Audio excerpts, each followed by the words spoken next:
STI seats, and what below it, lineups of rounded bonnets. The thing is, it just keeps going, it's just so deep. And we're not even like a third of the way through the entire warehouse here.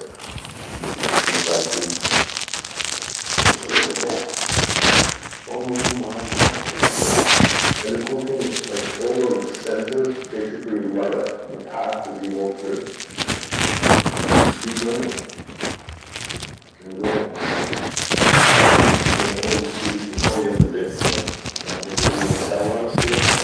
So these are all possible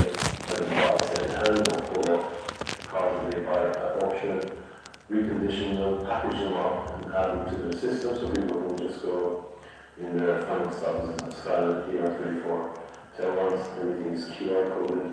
You can find stuff very easily.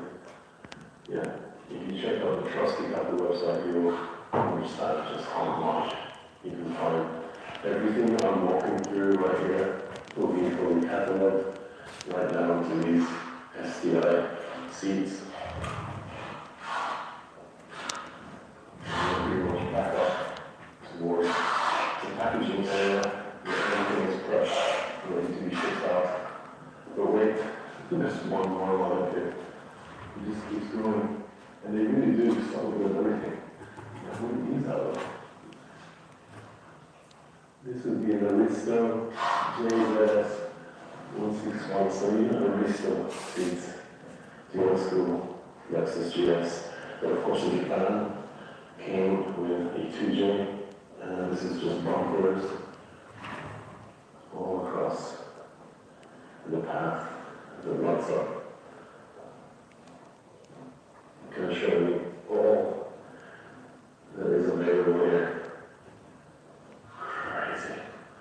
So I was saying, like, you could probably rebuild a couple of GTRs, if not more, but I think you could probably get away with rebuilding a ton of other cars. They have everything here.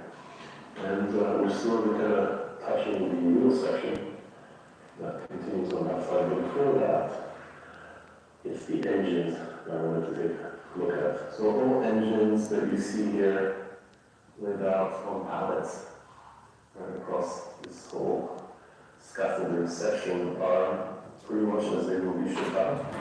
Where you can anchor it down to the pallet with a transmission. Either sold as a package or separate. They will literally like box it up on the side and ship it to you. And we have so much of that. This is a Aristo.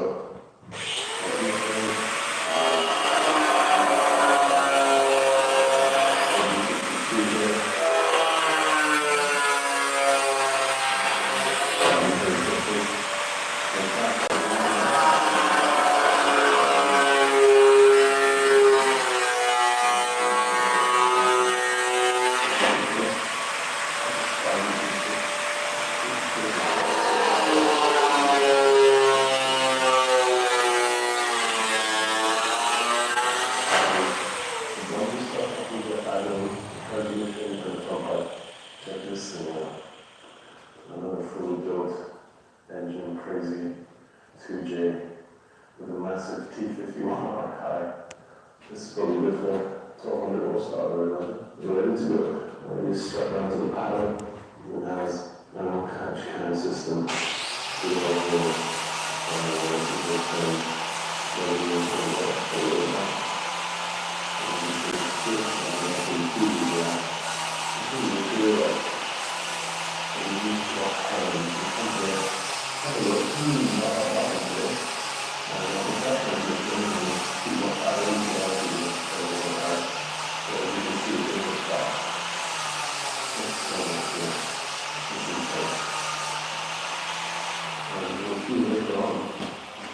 It gets even better because they U-stop and non-U-stop. You build a camshaft for an old school Skyline GC10 whole stuff.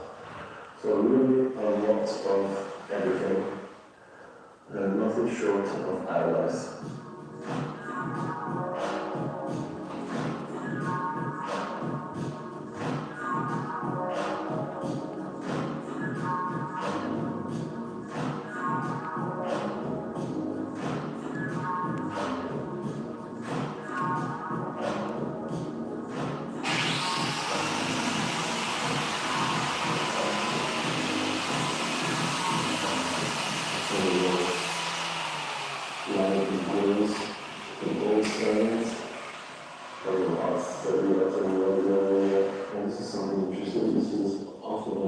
23 Altec.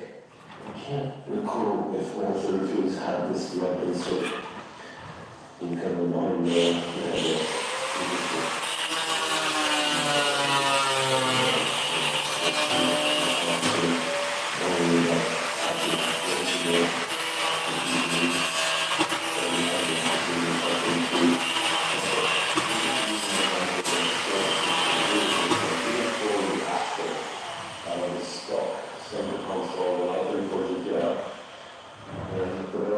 because this is the kind of things that, you know, owners look for. Sometimes they damage it, or maybe they pick up a car that, you know, the previous owner removed it to fit like a boost controller, and they want to go for a volume feel or trusty peppers got in.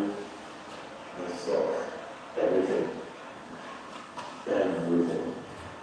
Like down to Nismo bits and pieces, bushes and whatever. Numerous. Check this out. This is crazy. A 400R emblem? Are you kidding me? No, it's like super old school. It's like super old stuff. We saw the 400R logo still in the original packaging. You got an R32 something or other package in the old school Nismo. But they have to bring these boxes back. This is so sick, look at that. So like I was saying, we don't really do GTRs to 100% of the time. This is an airbox, a stock airbox out of the L28 from an S30 Z. And right behind that, we have some pistons, more airboxes, another intake, something. That's the S30 box. More airboxes here. Like everything and anything. They need the tires. How crazy is that? So the way it works, cars come in through here, and then they get like taken apart. This is just the golden car we're talking about. Even bikes, they do bikes. They pull the parts off, clean them, for example, the 7 wheels are being cleaned outside, and then they pretty much come to this little studio setup here. There's 3 individual studios separated from one another, and this is where they take pictures of each part before they put on Yahoo Auction or on the website. And then I guess the wall of tires is this old school, it is old school now, BNR34 GPR, the diffuser from B-Spec. As you can tell, this is how we end up. The resin is this weird stuff. But because there are companies like Yoshida, which will actually do a restoration package for the diffuser and turn it from this into something completely brand new. They say also do bikes, and also really weird stuff. They have this tiny little bike, something that really surprised me. There's this bizarre drift go-kart. Has a little stool set up from the seat to the middle, engine underneath, behind the main. So there are also some of the wheels account. Some of those are actually sold with some broke racing, G37s here, all sorts of stuff. And actually, you know what? I think most of the tires you see actually have wheels with them. Old school, 34 wheels. And after the wheels. Look at that. Also good stuff, and you can see this is so you could the owner has definitely created something pretty much like paradise for Virginia guys. This is paradise, guys. And everywhere you look, there's something to have a look at. There's everything here. LSUs from ATS, door trims, lights, everything to get used, cleaned up, S2000 taillights. I think these are JZX110 headlights. But I'm still going to get lost down these stacks of parts. You got ER34 taillights, sudden damage, maybe they'll be sold for scrap. You have 34 headlights, and actually this whole stack you have 34 headlights, hitting stuff behind me. Airboxes, airbags, R34 airbox, airbag, and intake piping with the HKS mushroom filters. ECUs, 4 days. Even HPS phones, we have lots of user panels, dash arms, everything. Radiators, transmission towers.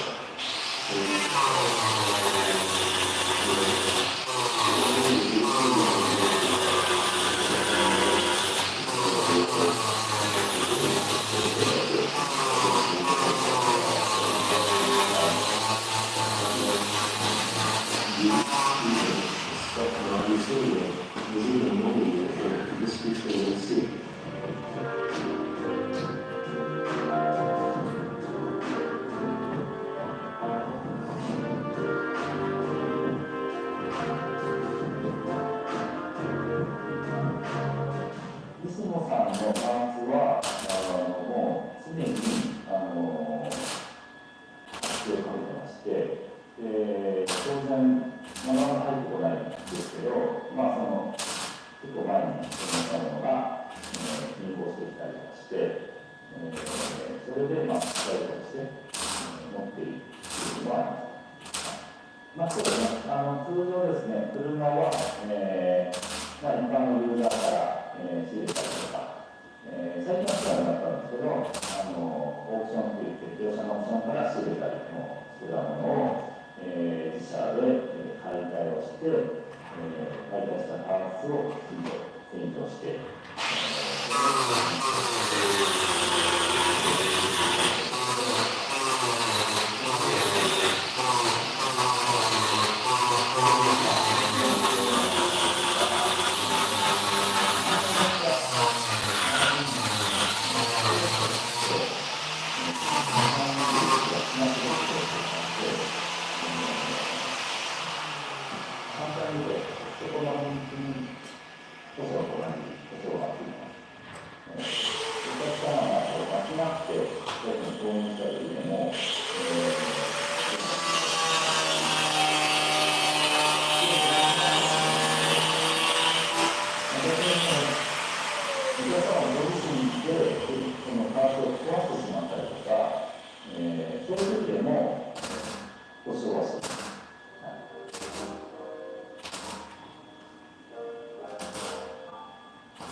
This was a dream in high school for me.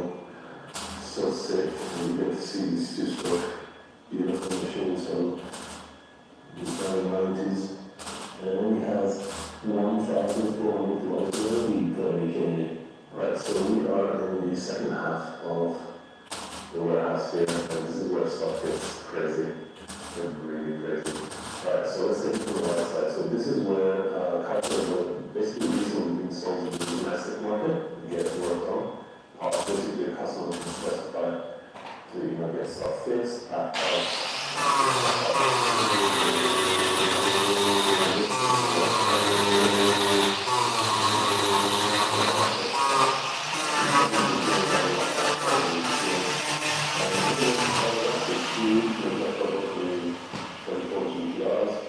This one in particular is actually running the old school raised S2000, which was discontinued probably beginning of the 2000s. Such a cool little silver 34 in the back here, no dimes. There was no 34s, white C2, but this is the blue one. Right in front of this midnight purple.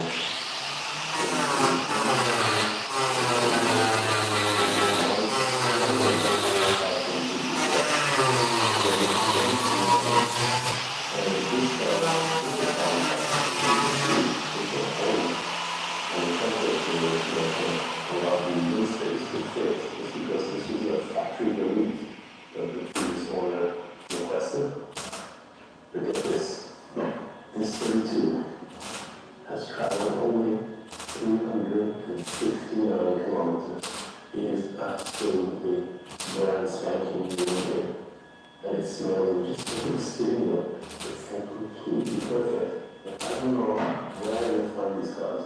It's a good engine bay.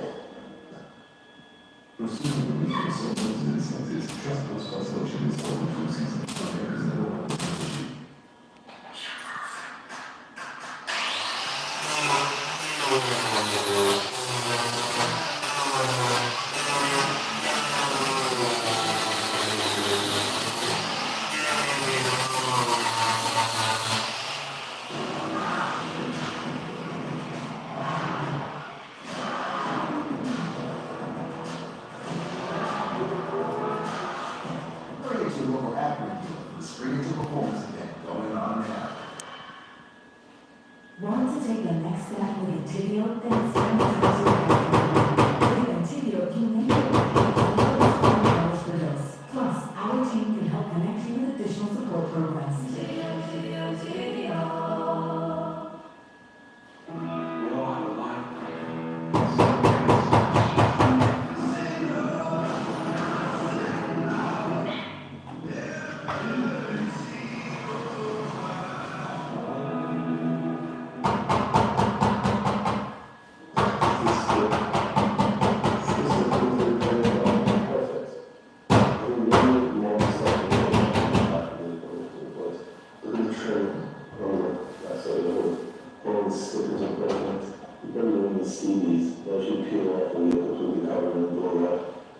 Trust Kaku is absolutely nuts. Like the stuff they have in here just keeps blowing my mind.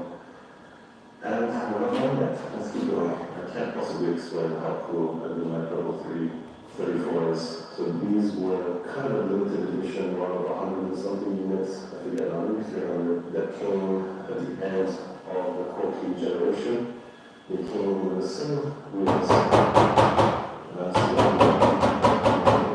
much larger color. Pretty much to match the larger color used on the spoiler blade. See, the other than that Level 3 has the same color.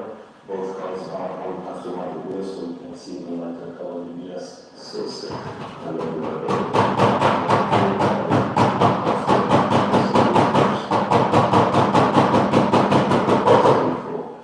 240Z, S30, long ones,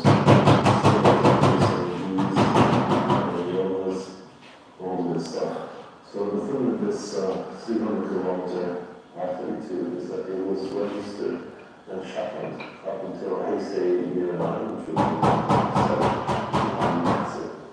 The shackling sticker used to be, and then it was stored away in a barn. These are actually the newer ones.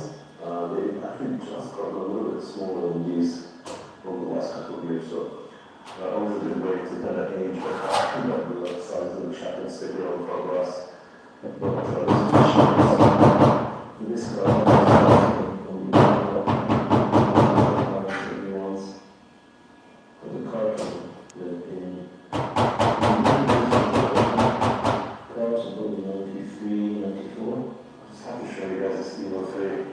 This is being worked on here. So this is a car that's recently being purchased.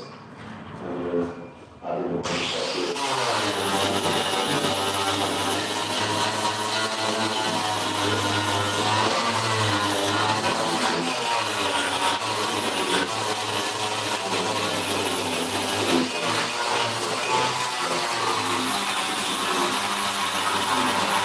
Opposite the 4, 5, 6 generations.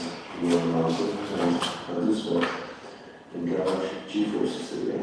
So this entire area here is actually the stuff that they haven't really put out for sale. Because I know the road actually reused them once cars that get sold here in Japan for their domestic customers. So, you know, hoses, piping, suspension arms, and anything that could potentially be used to kind of replace spent duties from cars that are for sale. And the racks just go on forever. There's just so much stuff.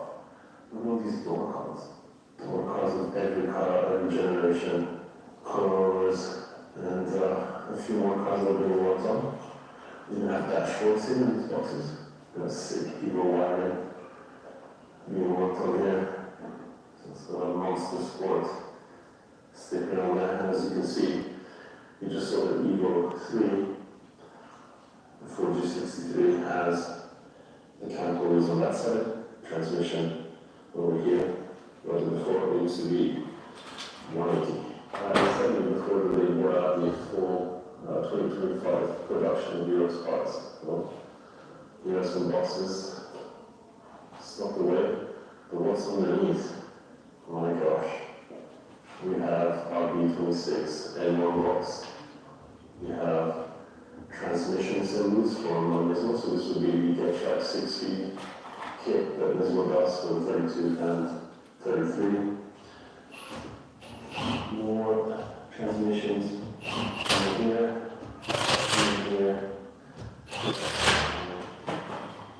more block assemblies,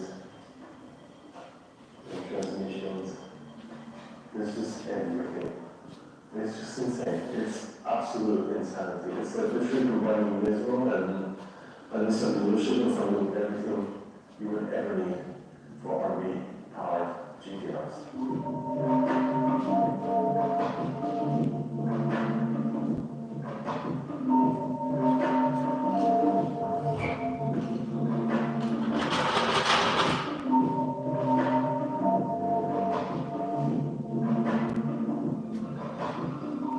どっちかというとですね、パーツよりは車の方のが売れが高いですね。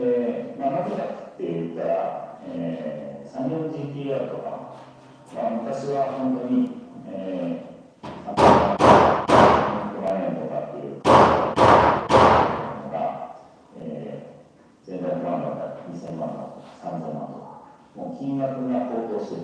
その、金額のお金で、売り上げが、そのシェアが取れてる形になるので、で今、アメリカの25年規制というのがあって、それに合わせて車をストップしてまして、やっぱりどうしてもアメリカというのが一番主力になってますね。ただ、アメリカだけじゃなくて、オーストラリアだったり、またアジアの国、その辺にも輸出はしてますけど、主力はやっぱり、アメリカですね。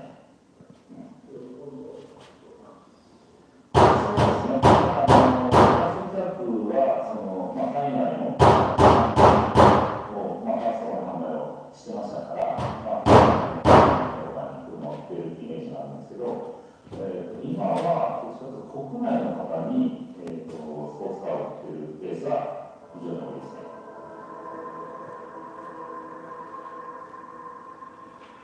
Alright, so we've checked out pretty much all that there is to see in this gigantic warehouse. Just look at the size of this place. And it doesn't get much smaller outside, so let's take a look at what's going on here. Of course, we are heading into the car section. There's a lot of crashed cars that have been, basically either traded in for newer cars and used for parts. There's a stunning, it is incredible condition, but for me it's still stunning that store. It's crazy that we just show one across the other week. But I just love this generation of car. There's so many out here that have been used, crashed, decommissioned, parked out. These are all tracks that will get basically disposed of.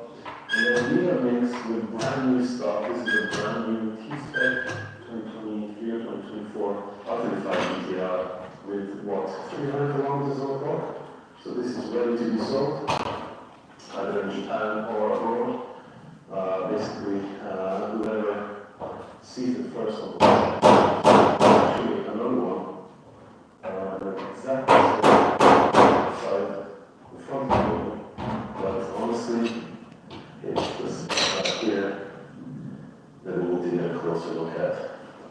A couple of sad looking things here, but this is where stuff gets pretty crazy. So I'm kind of teasing you guys when you look out the windows.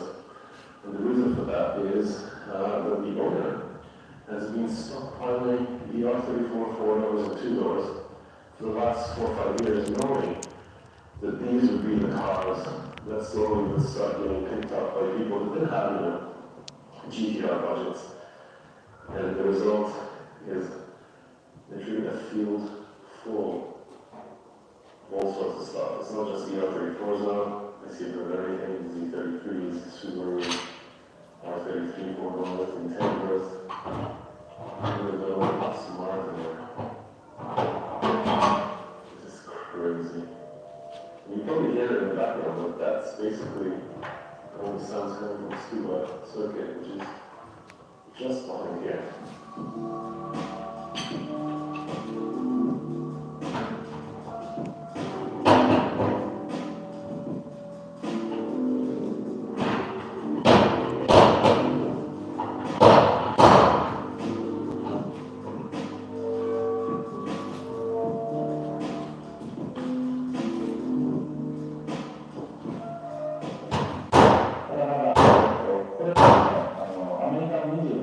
2000に合わせて、販売してまして、平成11年車、これは1999年のものと、今、2000年のものが、今2000年のものを販売しているところがあります。なので、1999年から1999年になってまして、ここに、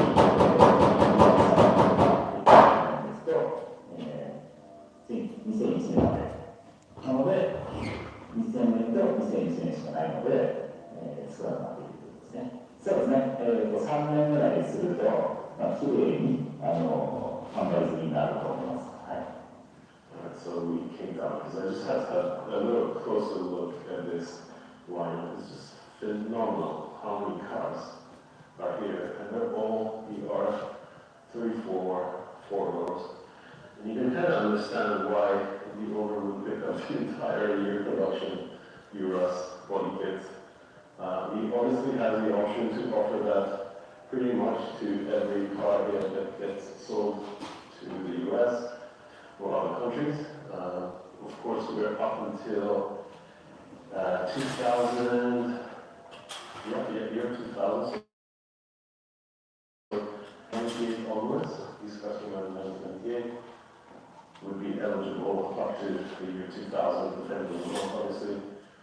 You know, of course, the 25-year-old limiting imports to the US. But look at the amount of cars here. I've never seen anything like it. Well, actually, I have. And that's another shop you need to go check out because R31 House down in Shiga has a similar thing happening with R31s. So it's been a shop that's been on the list for a long time, but it makes sense that, you know, after covering all the 34 four-doors, we don't see some 31s. Wow. This is absolutely incredible. Now this is the perfect example of having an idea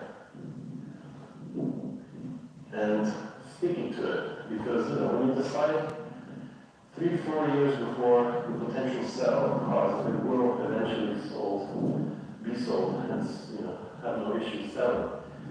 I mean, think about how much these cars are going to cost. I mean, they're not that expensive, but still, when you multiply them by hundreds of, you know, cars, it gets pretty wild. And of course, there are 2 doors in the middle here. Of course, you know, most of these have the issue with the headlights being faded, but not to worry. You can either polish it or pick up reconditioned headlights from Trusty Kaku, along with every single other part you ever need to restore these cars. Let's cut across. Ooh, the other lineup. This one even has the Nismo spoiler. Absolute craziness. Check it out, there's a lot of you here. This does not belong, but how cool is that? So this could be sold anytime to the US if anyone wants to pick up an older 80s boxy Skyline. So we head into the R33 area, but of course because these cars are a little bit older than the 34s, most at least almost, these will all need spaces taken off. It's taken up by 33. One normal car that we get on 33, the Z33, so many 250Zs lined up here. These always make great base cars for drift builds. A lot on the 34 four-doors, the GTSs I've got here. There's a few different stuff in the middle of it, it's cappuccino. It's just insane. Absolutely insane. All the electrolytes of Gatorade with zero sugar to rehydrate and replenish. Gatorade Zero. iPhone 16e has the best battery life for an iPhone this size, so nothing's stopping you from getting a high score. It's up the stairs, benches, and rails. iPhone 16e, today's iPhone, great phones. I'm not going to the So look up those buildings and sheets. If you're wondering some extra TLC, I love to use this wrapper rinse. It removes all that extra residue that your clothes or sheets have been carrying. Makes them smell like they're new. Danny has got it. We want you to start every day with the charge you need, the 4-hour promise. Now Tesla owners can lease a Mustang Mach-E for $259 a month, plus get a complimentary home charger only at your local Ford stores. Feel the confidence to get closer. Dial in Body Wash deeply cleans your skin and easily rinses it away, leaving you smelling fresh all day. Dial up your clean.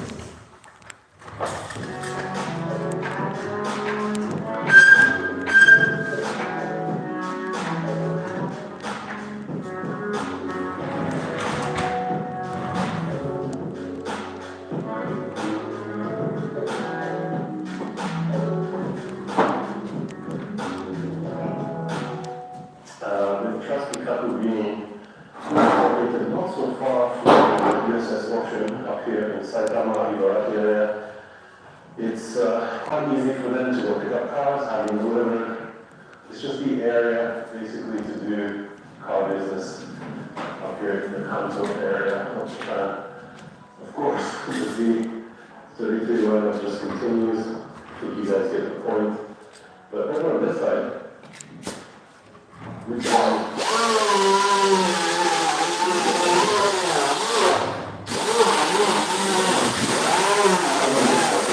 start seeing VC2s. So you guys better be prepared.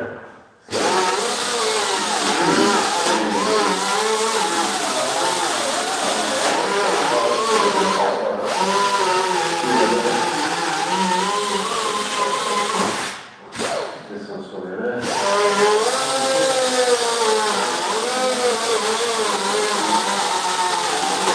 The stage I went right down to the N34, which was the last generation of the station. This was built on the same platform as the V35 Stallion or the G35. So it runs DQ engines. And I believe this is the Ortec version, which had that crazy grille and those chrome fenders. The Ortec even had that tan interior. I actually came really close to buying one of these Skylines. Were they N34 or 35? I think it was 35, N35. There was the 250 RS, I believe it was called, where it had the turbocharged VQ25 DET. It was a really interesting approach to turbocharging. Really, V6, they had one turbo, so the piping was quite interesting. But that thing had so much torque. Came really close to buying it. In the end, I ended up going for a Subaru Legacy 35 back in the day. I'm talking 20 years ago now. And kind of always regretted it because I always wanted to experience that turbo torque. So as we end up the stage line, there are still non-stop DC5s all the way to the top. But if somebody wants to ask me what other late 90s big sedan car would you want to keep in the garage,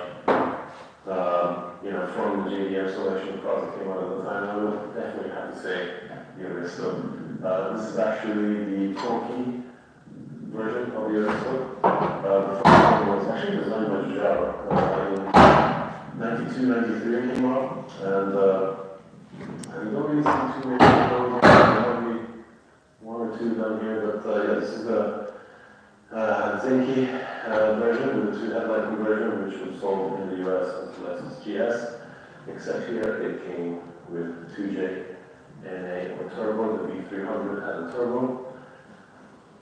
You can kind of gauge what model this one is with that intercooler up front. And just like the other models we've been through so far, there is so much. This one has a fake Mercedes. Plus on the Aristos. Well, interesting cars you probably and the C35. RX-8s. So I think Trusty Capital has truly kind of hit the nail on the head when it comes to selecting the right kind of cars that people will eventually be buying from Japan. There's even a cool selection of old school Jimmys because it's a military one. This is definitely used as a military vehicle. Right up here, a bunch of Honda Beats. This one's actually missing a software, so probably just with the chassis because it gets very low.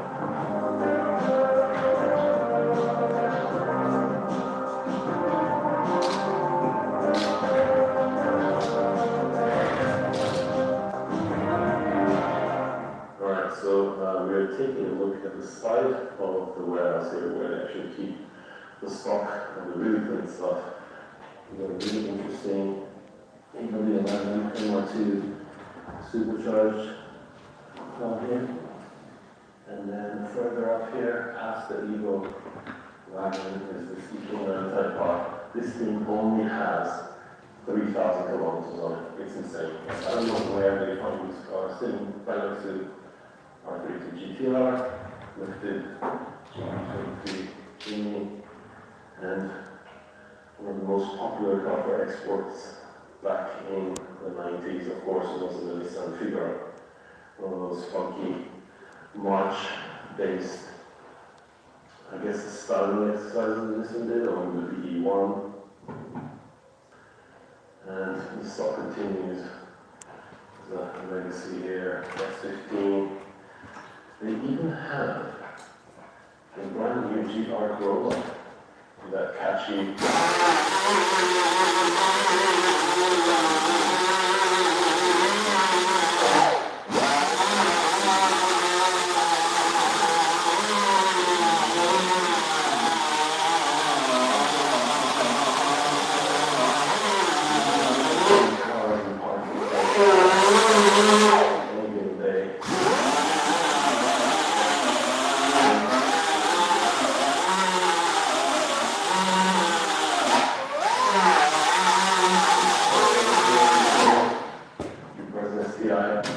one of my favorite K cars of all time, the Mazda AZ1. It's actually a Mazda Speed version with that kind of more flowing front end. Let me show you the lights in the center.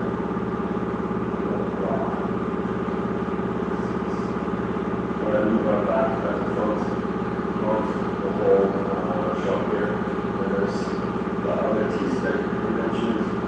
That is kind of out here. Have a look. You'll notice that it's completely covered inside. Both has 200 kilometers on the clock. And it's all brand new, but won't really got me super excited because this black R34 on the black GT4s. As you can see, it has the neck of that one good. Imagine it was a respect to, but it's actually a respect to the 60,000 kilometers on the clock. That's the Sedan. Beautiful condition car. Completely unmolested, untouched, inside and out. Just the addition of those kind of GT4s. Of course, that 300 kilometer hour to the lead. Because that was a recession. That said, I'm really happy with this truck. It's got one massive thank you. And for opening up the doors here, I would do a story of the other years back where I was operation. But to get this kind of access to the overstock and how it works, what we do, what we do, actually very special experience and has things. We know them and all the staff for giving so much. And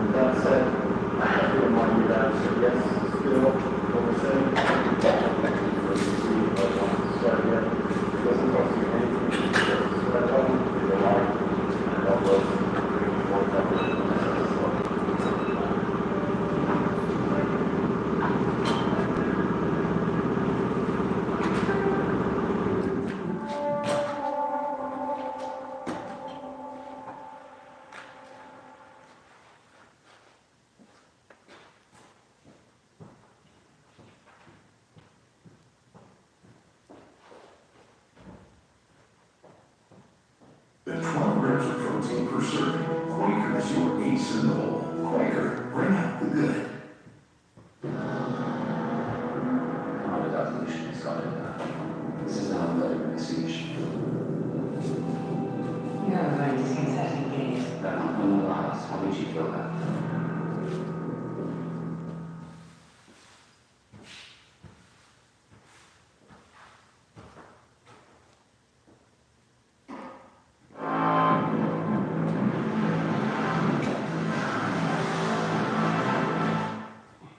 Respawn, by racing. Do more hits, make the game better.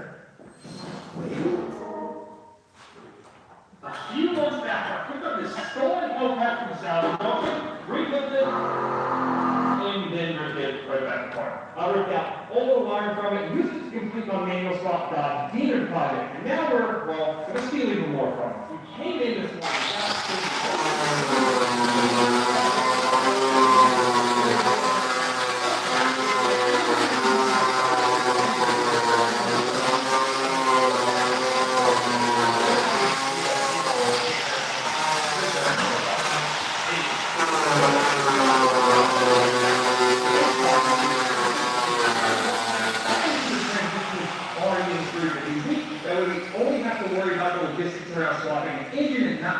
complete drive and refit. And of course, we're not doing it just for fun, right? It's just not sounding too hot these days.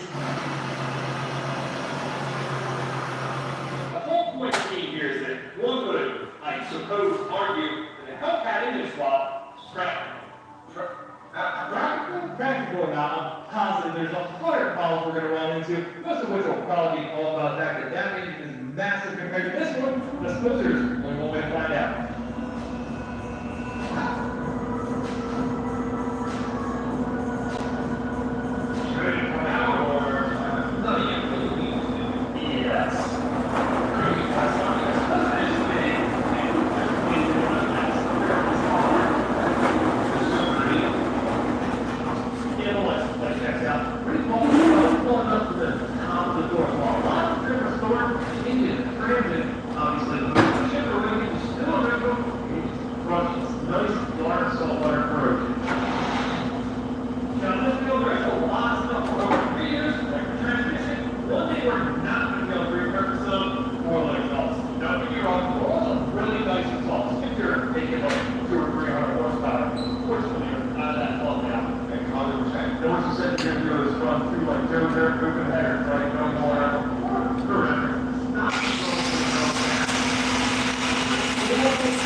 Appreciate we got the Hellcat out while you're finishing up this, not the transmission on that.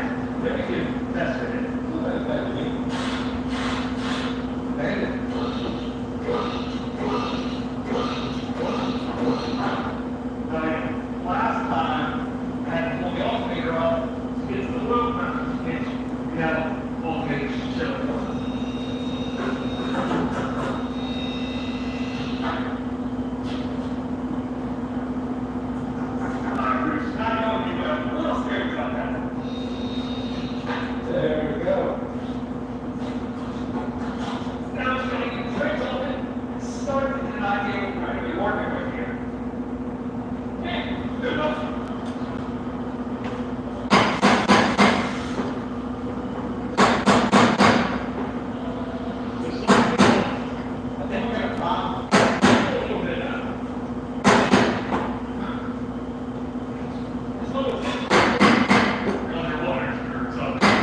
steering shaft? Got it.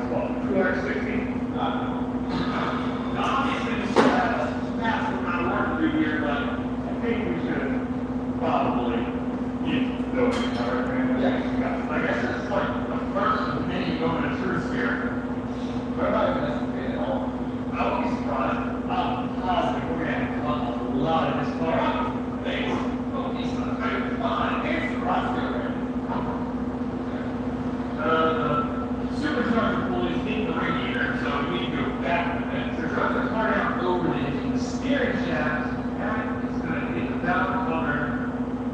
That subframe stuff really close to the valve cover. Start thinking that the pulley's entire front end of the car part, which pulleys, all those unfolds, so that's great. That might be the way we have to get this engine in there.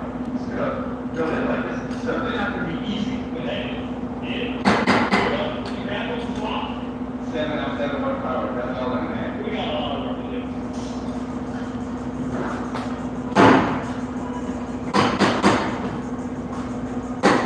Round 2?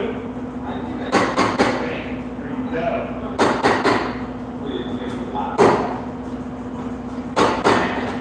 Get it better. Already? Alright, 2 time stop that.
Closer to an inch. We had this trans crossover as well, which I didn't think we were going to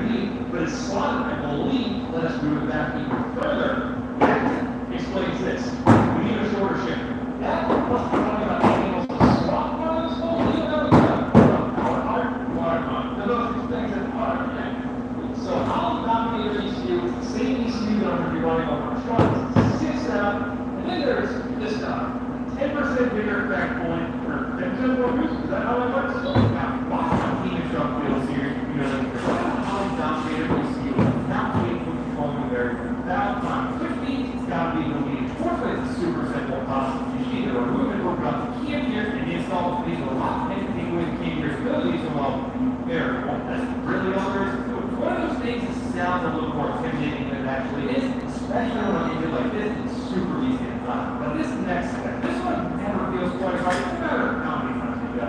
Why? The first time that happened to me, it happened to me on the $10,000 vacation. No, I'm so very confident. Wait, I can say that I'm doing $100,000 already? No.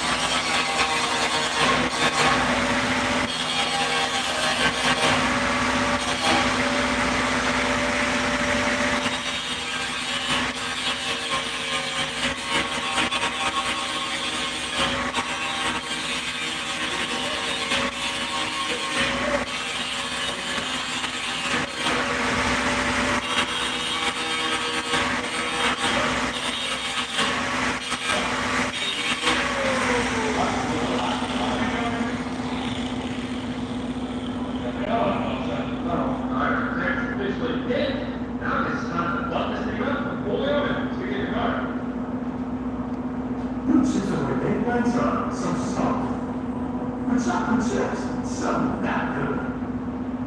Booking.com has all kinds of stays for those who love family resorts and for those who do not. Find exactly what you're looking for. Booking.com, Booking.pm. Gillette Region is #1 consumer loyalty. Gillette experts. Going above and beyond for our members. Maybe when we're ready, our members are the mission. One sheet of bounty versus one sheet of the ordinary brand. One sheet of bounty is 2 times more strong, so you can use the last time. Get the job done with one. Bounty, the quicker way around. The plan for this car, at least for now, is going to be a full-fledged street car. I mean, it's going to have AC, power steering, and this plug running to go out with the transmission. If your clutch plate indicates street clutch. I don't even know what to admit. I mean, I just stay here and try to get this engine into the Z. It's just not really working out too well. Missing parts, I don't know. Anything that could go wrong, did go wrong, tonight, that's the night I'm feeling.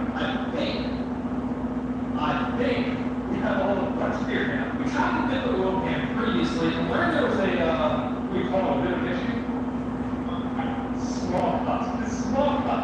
Speaking of small cut, fit our starter on here with a oil pan in place, we have to unblock.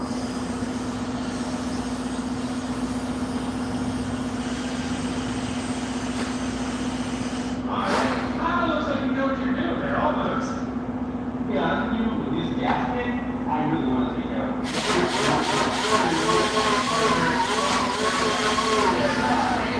I do have to give it up another jail some of this stuff.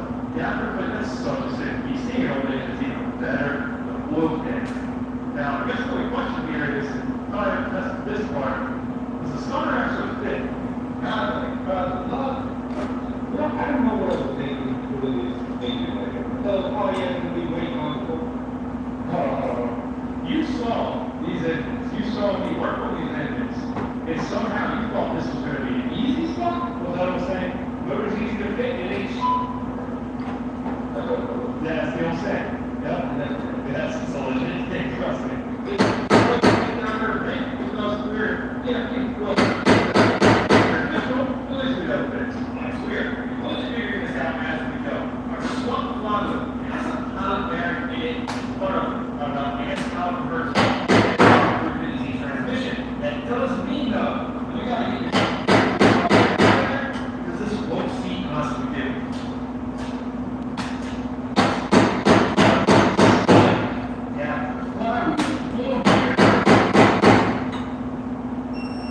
So this is the new prototype plus sitting up Lando down to the guys at Mansion, took some measurements, built this flush, and a bit later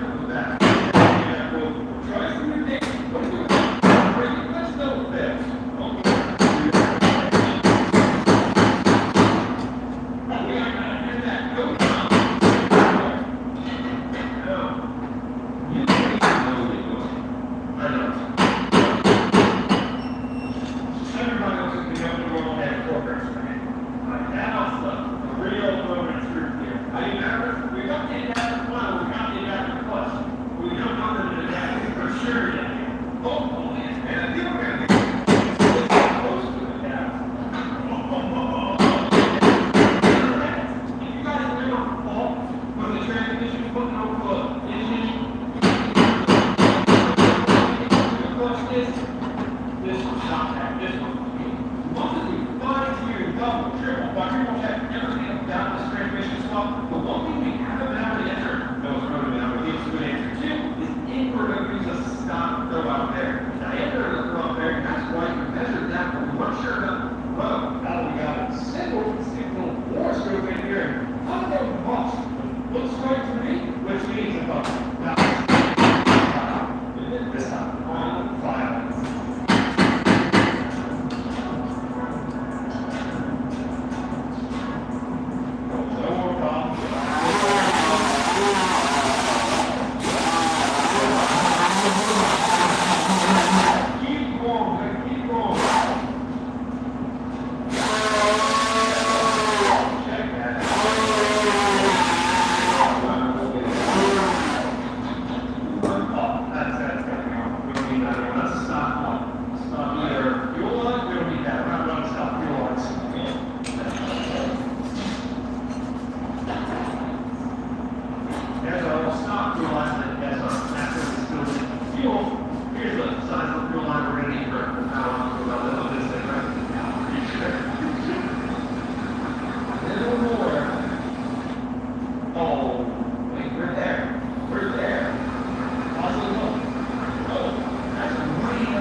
It's going to hit this in plate for the front.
cool it on, that's not enough.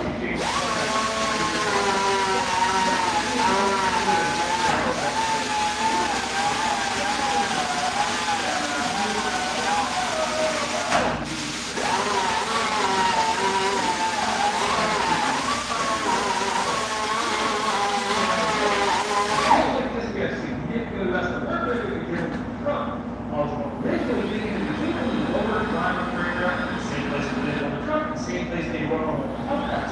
Like, yeah, stick it right down here from the back of the bumper. That way we can completely calculate and give us a ton more flexibility for wide rounds. A tasty take on a song like Sedan's Blood, new Chisholm Midlands.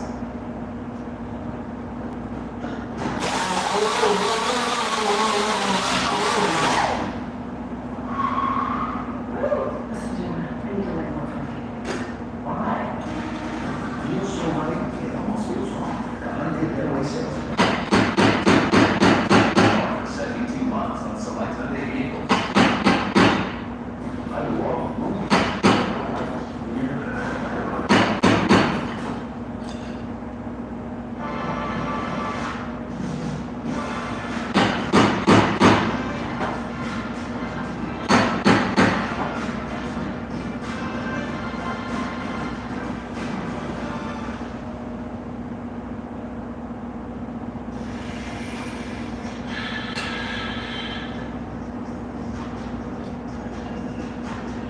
Basically, these cars, different colors, being cast and everything. These holes, then stick in, you have to cut, it's gonna come out right there, exactly what that way. Then,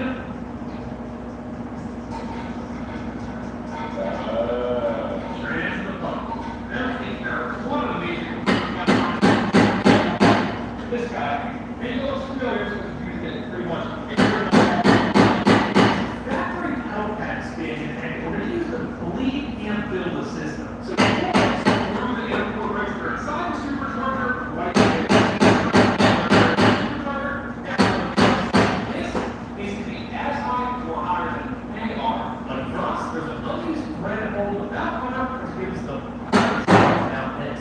There, so we've got to install running our full doses from the heat exchanger up and then up to the back of the supercharger. That's a wrap. I think the my credit card, and I think I'll read how to make the consequences now. Video shows this man getting into his car after it's being repossessed, then he tries to get away. Now, we're gonna get hopefully, we should have everything to start first time. One header down. Because I have to make these two separate pieces, so I'm making two separate headers that are going into one collector. So that they can both be removable easily in the tight constraints that we're working with. Maybe a little constraints so that the flange does not work. It stays bolted down the whole time I'm building this. And there's the inside, all of those are I made these collectors previously. There's 4 15-degree bends that we cut 2 times each. Nice. One side almost done. Kind of well these two. This side, the other side. Everything is made in the car. No finishes, scale off. Flange, back on the other car. Bring it to another car. And everything up like that. So it takes a little longer, but we get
accessories, so a couple of belts, we got a new coolant expansion tank.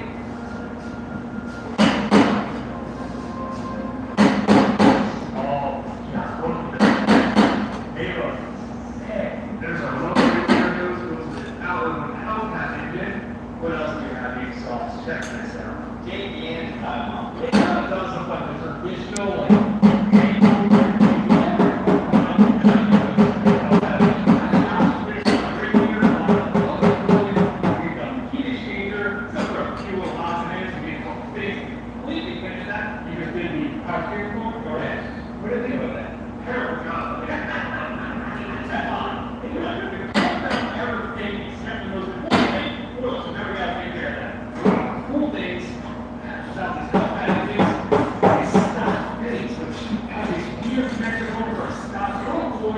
simply unscrew these ones and thread in aftermarket dash 12 overlays. It's super simple. You don't have to hook down anything weird. Makes it ultra easy to convert. Sometimes that motor. Oh, the coolest now. This is back this is a Nismo. I almost said it's a Hellcat, but no, that makes sense.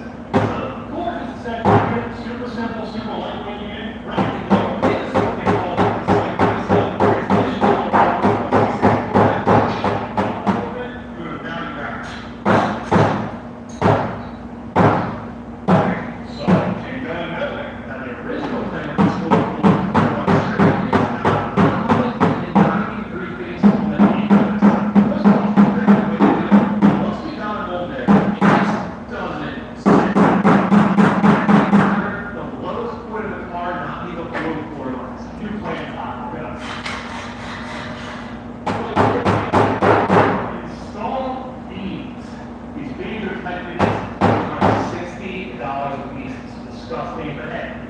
It's something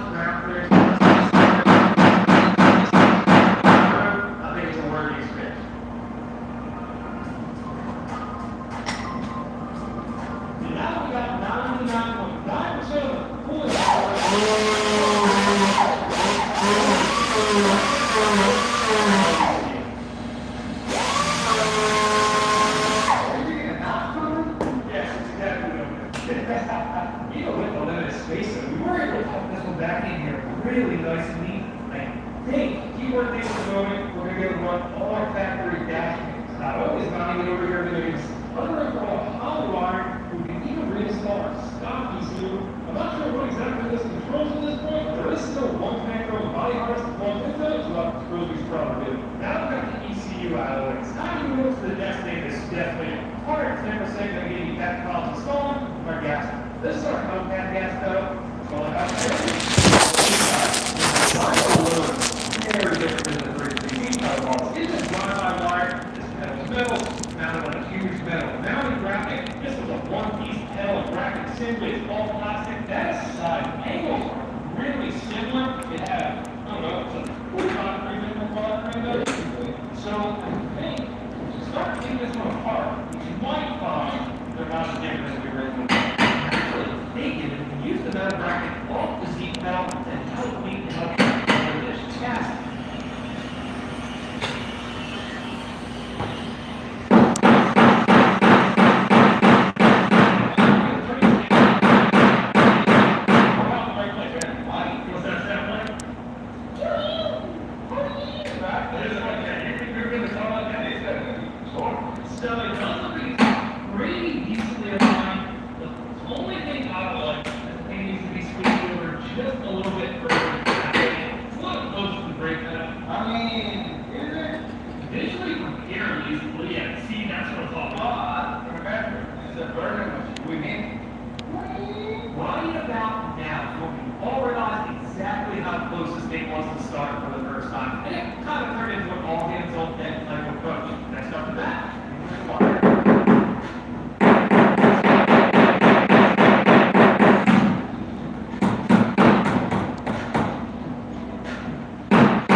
Is all ready to go. There's really only a few things you have to do. If you don't want to fuel pressure regulator, one other part of the fuel system that's pretty much on every single one we do at this point is an ethanol content sensor. This is going to get creative option to run easy drive, 93 octane, anything in between. Now, one of the only downsides of running ED5 is you can consume so much water. So it's about just like we did this car, we need a bigger fuel pump for free and aftermarket feed line to make sure that engines get fuel when we really need it. Now, the fact that these don't have a fuel return. So for free, we ran new feed line, as you guys have seen. So we use this fuel feed line as our return step. Save feed line. So the feed is more than big enough to use as a return, even on an aftermarket fuel system. So on top. We'll actually have to make it a little more complex than that. Now I'm going to fuel pressure regulator over here. This T fitting coming off the front of the rails, that's our this lower dash T fitting. Coming from all the way down there, that's the one that goes all the way to the back of the car through our fuel filter, through our ethanol content sensor. That line is off here behind the other piece of fuel rail. I'm not going to spend it all out of the best of that. Rough calculation here. We have three things left to do before we start. They're pretty simple, right? See? Oil. See? And double your cracker that. Oxygen sensors was the next answer. Yes, those are three things. I guess, kick over the nerves. This is the first time in my life that I would eat by Welcome to the club, buddy. It's beautiful. It's so dirt cheap. It's a nice cheap gas. It smells awesome. They call it shake. And everybody's debating here why they put a camera in because you gotta see some good things, right? They're gonna keep on you. They're gonna got you. Yeah, you should get a camera, right? See the deal on eyes. The two there to see everybody in the shop up. See the deal on eyes. Still stop. Like, come on. Yeah, I represent a really well-balanced market here. Now, here can actually help your transmission. And it shifts down up higher in the range.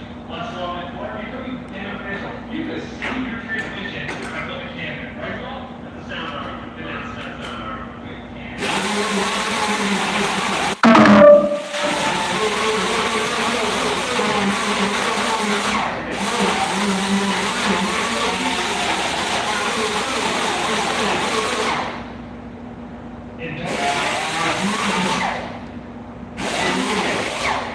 You heard me. Let's get going. I'll make sure of it.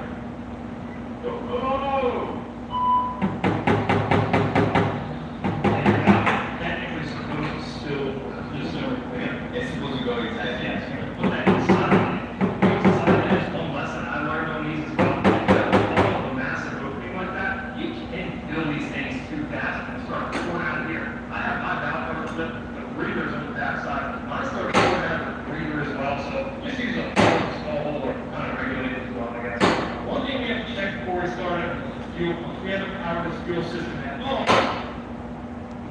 So let's see what's leaking. Open it up. You can hear it still running. I don't know how much pressure it has in this very moment, but at least in front of the car here, we're solid. At least not. They had to turn it up. Sure, go for it.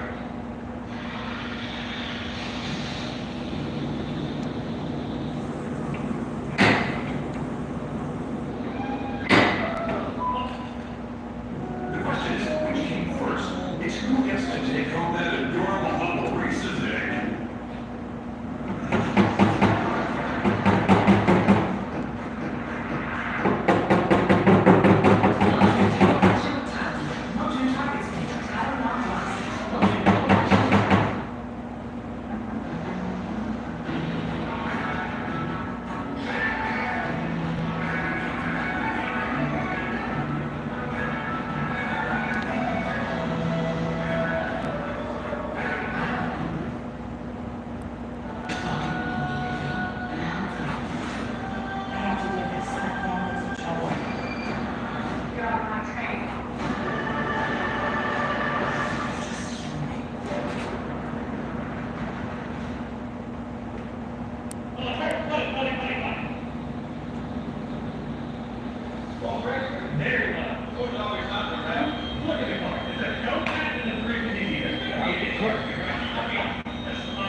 Let's take this fire out first.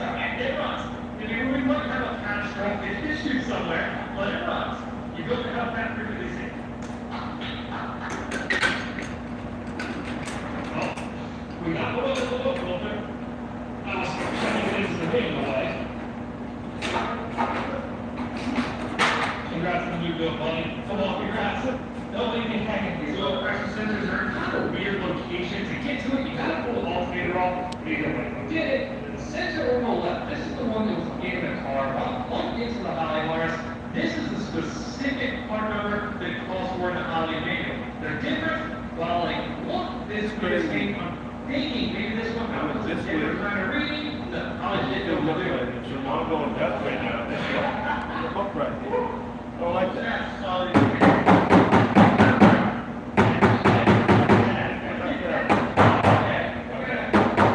I'm just trying to stretch this.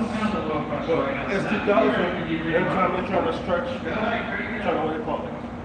Stretch the wheel well. What happened is, you put a crease right here. So, no matter what you do, you can't prevent this crease from happening.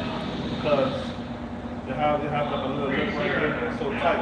It's vertical. So right here, it's so stiff. So what happened is, put a crease right here because you're trying to roll it, so I pull this out, this one's going to sink right here. So that's why I'm trying to take this out before I cut it. Because I got to cut right here, cut this out here, put it straight, and we're going to pull it out. Damn, I got lots of it. Because the wheel come out to almost like an inch and a half. What we do is simply swap the inlet and outlet of the filter removal. Let's see if it works. So what I'm going to do is, I'm going to trick the system and it look like it's stopped. So I'm going to cut, I'm not going to cut right here. That's flimsy. So what I'm going to do is, see where this plug is, with the screw, straight right here. So what I'm going to do, I'm going to plug it right here. This is also, I'm happy about it, but this is like, I might so you have to put my ballpark in your block with the oil filter relocation kit. And this reads, the bottom part of the interlock is the inlet meaning oil goes into it. The upper port is the outlet meaning oil comes out. Stretch this wheel. At least to me, that's So you know, S2000, what happened is, it's turbo. It's pushing, close to 4, 5, 6, I think. That is the port of the block we were told is the inlet. You know, you have to have a lot of meat, you know, that's, compact. That's compact. You know, that's crispy nose. So, if your wheel is too small, and when you pull in third gear, what's going to happen is going to fishtail. Any car, any one of the S2000 that's on a string, and I always sit up, they always lose control now because it doesn't have a lot of meat in it. So what I'm going to do with this, I'm going to go with a stretch tire, with a flush tire, so you can have a lot of traction. So you're going to need that traction. So you got to make room for the tires. So I got to do a little brainstorm. Got to do a little brainstorm. So if I cut right here, right? I got it. Cut right here. Cut right here. Yeah. Look, seriously, you can smell those little rubber bands, spin sliders you have to mistake. Roasting units under low power. So we're just trying everything else with low pure sensation. It's not an issue. I mean, you can take 327 horsepower and all that on 350C. I don't understand why.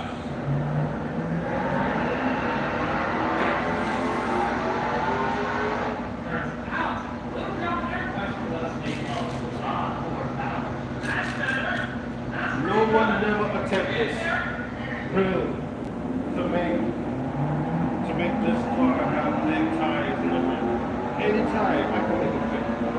So long I can cut. I can make any tire fit. Any tire, so long I can cut. That's what I'm in front. But the front I do a little different. But the rear, I have to make that big one pass the rim. Not half the rim, but 600 to the window, so it's not just 9 horsepower numbers. the wheel.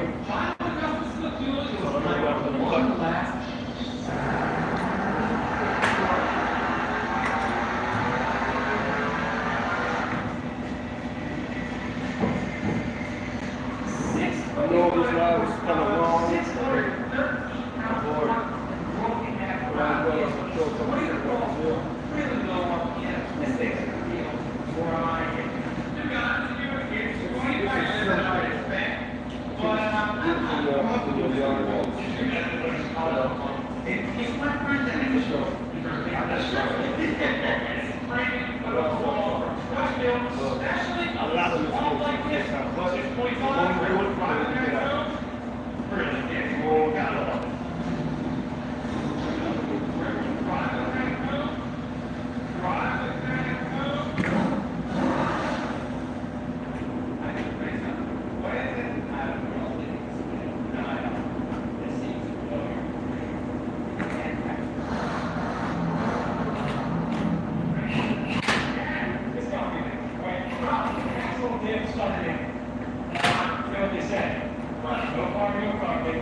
Let me show you.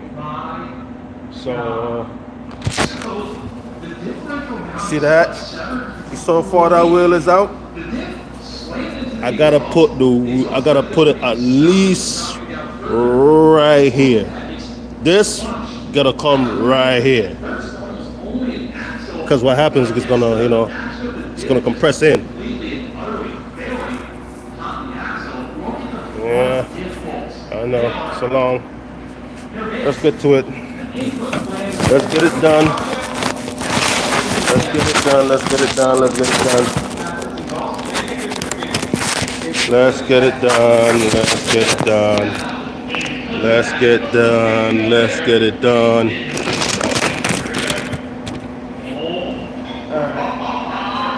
Time to cut.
part of the joint looks okay, or really wanted to, probably rebuild it, and then find it out, then now we figure out all the south, we're gonna have to just subframe is damaged. So the concern with the subframe here is so much that part now, I think we can work with that. One issue we have is these front bolts have clearly been the washers are screwed up, they just bigger bolts. They screw up the differential mounting bolts that would subframe itself. Makes it out. Exactly.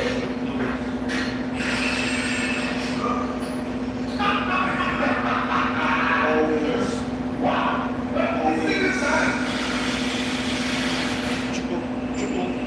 Double check this out.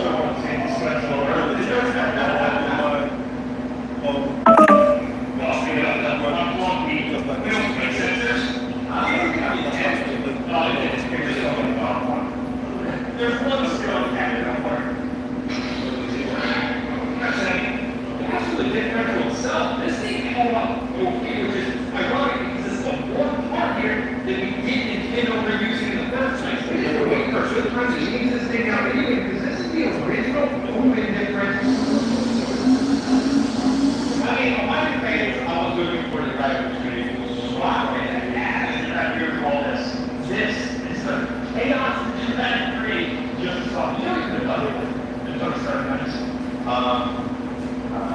Looking here at those, what I believe started this whole chain of unfortunate events in the first place, the broken differential stuff. Why these are designed with only one bearing stuff in there? Proof we don't know.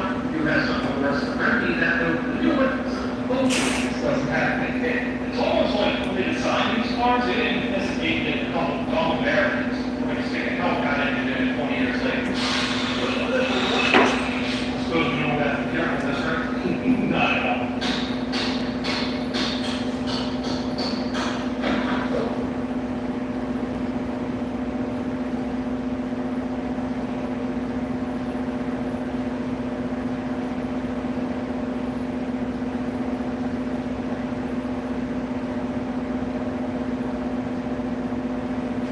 Save every day at Prime Day. At Prime Day Mazda, we're offering premium value for less. We do it with a seamless buying experience and transparent pricing that matches your budget. Premium vehicle, premium experience, all without the premium pricing. Right now, you can drive off in a 2025 Mazda CX-5 for only $229 a month. Or visit PrimeDayMazda.com for whatever Mazda you want. But remember, whatever Mazda you choose, you'll save every day at Prime Day.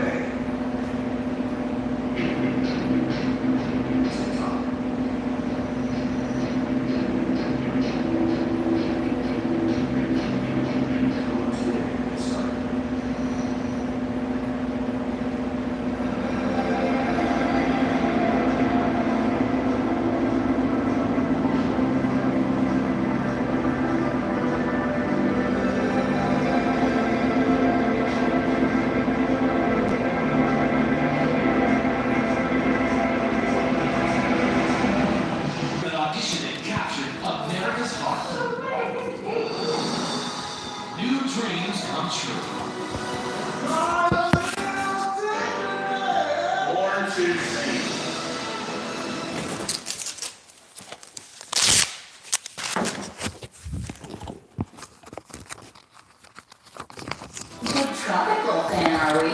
Lucky you. I'll tell you just like an upgraded tropical smoothie cafe. 2 words, metallic drizzle. Trust me, that feel in the berry combo. Just this. And the exotic dragon fruit bowl is as tropical as it gets. Topped with mango, goji berries, and fresh pineapple. Need I say more? Dive smooth into our refreshing new tropical flavors at Tropical Smoothie Cafe. You're on topic time now. Hey, it's me, your skin, self-references.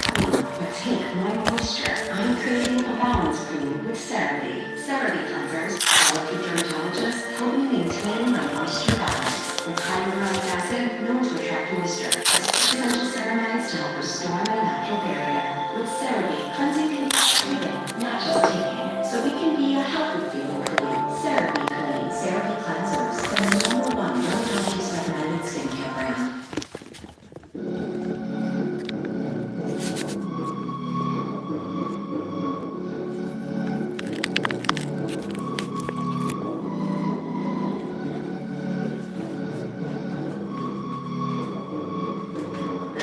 welcome to a new episode. Today I am down in Minato-Mirai, Yokohama. I'm just heading to Nissan here, the main exporter of the company, because I just found out that to celebrate the 40th anniversary of Nismo, they put together a nice little display in the actual gallery here at global headquarters. So since I was coming down here anyways to run some errands, I thought, why not stop by and see what's going on? I heard they have some cool race cars on display. We're going to check that out. Of course, Nismo is short for Nissan Motorsport International, and initially they started as a motorsport wing, to Nissan, evolving the kind of road tuning side of things, and becoming what they are today. I mean, they still cater to cars like the GTRs and the old cars, and there's so much request and demand for their products, because they still have that kind of oriented feel about the tuning side of things. So we're going to cross over and see what's going on there. And then it's really cool because you get a really nice vantage point from up here. So not as many cars as I thought. Pretty much only 3 race cars and 2 main ones on the stage. But there's a lot of stuff to look at. So we'll do a little tour today, I guess. If you've never been here, we'll kind of give you a good idea of what this place is all about. The Nismo museum over here, we'll take a look at that later on.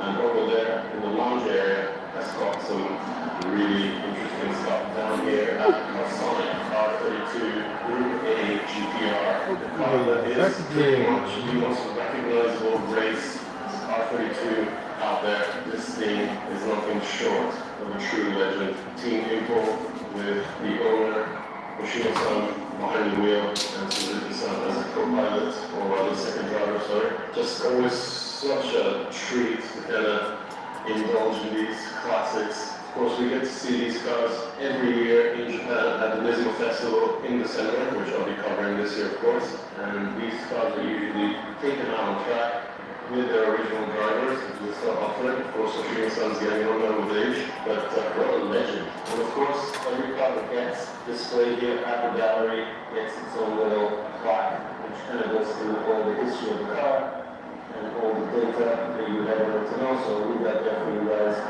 200 calls, you can read through that. There it is, 500 horsepower, R26. So after 1996, when Nismo and Nissan took the R33 GTR LM to Le Mans, they came up with this crazy thing, the R390 GP1. They wanted to up the game and enter the car for their entry into the GT1 category, and this is what they came up with. There is the 35 twin turbo V8, pretty much limited by the or rather the class of the car to 650 horsepower. I'm sure these motors could be pushed to well over 1,000 horsepower. And of course, the cool thing is that they actually had to create a road rolling car. They made 2 of them. The 390 GT1 road car is currently the Nissan Heritage Collection, and the second car is owned by Eric Romas, the legendary Penzo R33, R34 driver, put Nissan on the map when it comes to motorsport. And he's actually gone through a complete restoration of the car. And I really hope in the future we can be with him in Europe and kind of, have a look at his creation. So the cool thing about this number 32 car is that it was the actual vehicle that came third in 1998, and there is the Le Mans 24-hour race trophy right next to it. It looks like it could do the ball. Right, so we move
just to see all the cars in the coming year.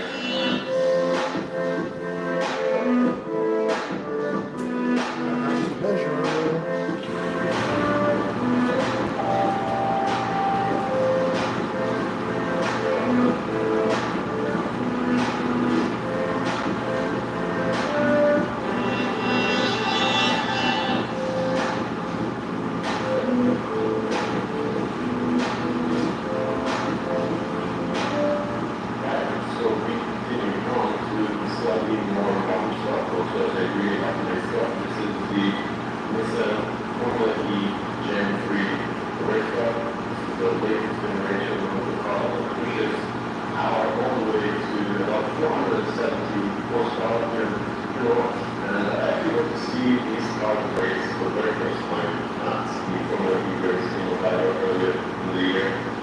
It's probably the best one that I can come up with, but I just couldn't get over the lack of sound honestly. And I was really, I don't know if it was impressed or disappointed by the fact that these cars tend to understand quite a lot around the type of corner. And of course, because they're on radial tires, you get a lot of tires here, which makes it really fun. It almost sounds like the motor controller. But aside from that, you have a slightly more real, in the old sense of the word, race car. This is the First thing first I gotta do. fairly easy GT500 race car, the Motul 23. Picture. Beautiful, What I'm doing. recreation of the So I car know based on I always loved where how Super GT and of course before it JGTC I just extracted the most aggressive design out of the cars that are based on. Of course, you know, there's not much left of the base car on the GT500 cars, and most wonderfully enough, you know, all the GT500 cars run the same 2-liter turbo engines. They kind of tried to make it as close to DTM as possible back in the day. A couple of years back, they went to combine Super GT and DTM, kind of like a guest series or a series that would participate against each other. Didn't really end up happening, but they did maintain that configuration, so all cars run 4-cylinder 2-liter turbo engines. It's just really, really interesting to kind of just take a little bit of time and kind of indulge in some aerodynamic action here. I mean, you can really see how much work goes into fine-tuning the aero, and you know, at the same time staying within the limitations of the rules. I love how the carbon fiber usage changes according to, you know, for example, on those canards, the gauge of carbon is very thin on the main splitter itself, so that massive gauge carbon that always looks so aggressive. Same on the side of the car over there on those biplanes, and just so much aggression.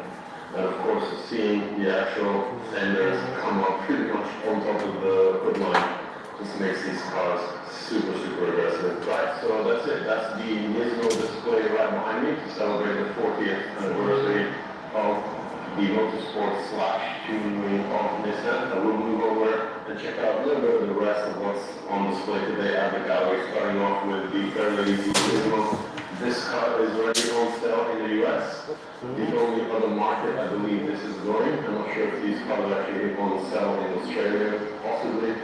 Of course, like we were talking about before, it pretty much follows that recipe that they have these days with Nismo trim cars. They have the redesigned lower section of the front and rear bumpers and the skirts, adding a little bit more aggression, that red highlight line running all around the car, and of course across the mirrors.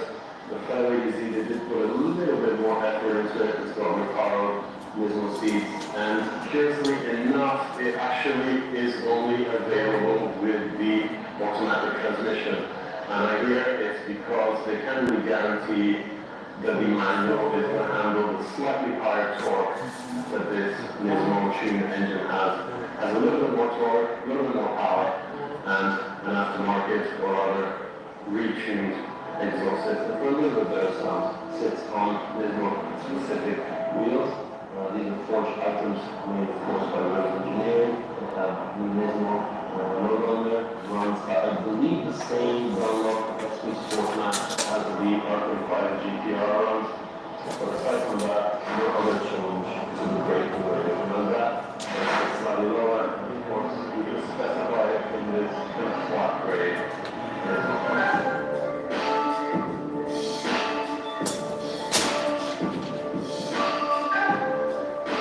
Oh wait, I'm an idiot. I totally forgot. There's a few more cars we need to check out that are part of the Nismo celebration for the 40th anniversary. And it's three very, very special cars, or at least two of them. Yeah, this is some good stuff right here. And then gold, right here, right now. So I've been conscious of the sound all around me, all people about it, and I think we line up with the oldest car here, the 270R, basically S2000 Sedan. Okay, so the really cool thing about the 270R, of course, is that it was Nismo's very, very first complete car based on the S14 Sedan. They extracted a little bit more power from the SR20. But the cool things are the little details that they chose to run with. I love the old school Nismo steering wheel, and even more so the seats and fabric that they went for. I think this is something that they should really be doing in the current packages that they offer for the GTR and other cars. Of course, this was kind of brought to market to kind of create the best, execution of this 14 cylinder. So a lot of attention to detail went on the handling. There's even a strap power brace running across the rear axle shelf, and of course those very specific NS5R Nismo wheels. Strangely enough, they left the braking as well. And this is the car that Nismo owns and that we see pretty much every year at the Nismo Festival in Fuji. Okay, so as the spec sheet says, the car actually runs 270 horsepower. Of course, that gives it the name. Torque rating is at 34.5, which is pretty good for an SR. But the really funny thing is, they actually screwed up and they gave the description for the Nismo TRS, which is the car that's over here. I guess somebody copy and pasted the wrong description on the wrong spec sheet. This is hilarious. But, okay, so from the 270R, let's move over to the 400R, and this is Nismo's very own yellow demo car, which I believe is number 000. I'll have to check with them if that's the case, but of course this needs no introduction. This is a very sought after car, which is crazy because I remember about 15 years ago these cars selling for about 12 to 14 million yen. They've topped the $1 million mark at auctions, and it's because it is a very special car. Of course, aside from the fact that it was Nismo's second complete car, they actually commissioned the development of the RB26 to Ringlets, and they came up with the RBX concept, which was a 2.8 liter version of the RB26, which is now 400 horsepower, which of course gives it its name, the legendary Nismo GT2, and all the aero treatment, which includes a more profiled rear bumper section, which feeds into the rear over fenders with chunkier side skirts, and of course that little door panel that's applied to the stock door, and again over fenders at the front, and that redesigned front bumper with the added venting and slightly bigger intercooler opening, which is actually surrounded in carbon fiber, and just vents everywhere, including those bumper ones, to feed air to the top section of the intercooler. What a car! Let's take a look from the back. Okay, pretty much like sticker, and more names also on the entrance of the carbon fiber rear, and of course the actual logo at the back. So kind of funny that's the car, because of the on the road you can appreciate the I'm sorry if you want to all this stuff, but I never really liked it as much as the other ones. Mainly design-wise, those are too bold. But tastes change, you to appreciate stuff. I have to say, here's looking at 400R. That is right. So we move to the very last car here on the lounge display for the Nismo 40th anniversary, and we have the Z33 380 RS. Only 300 of these cars were made back in the day, and they were there to kind of celebrate the Z's participation in Super GP. So it came with a stroked 3.8 liter motor, so the DQ 35, 360 in capacity, bumping power to 360 horsepower. And of course, there was a complete redesign of the rear section, kind of emulating what the race cars had at the time, different designs. I mean, that was actually based on the Nismo version of the Z33, and it came with this really nice bumper, which Nismo designed, and it was always my favorite bumper, available even as an aftermarket part from the Nismo Memorial factory. I think what they really messed up on this car was the wheel and the rear lock. These spokes, there's some red on black detailing.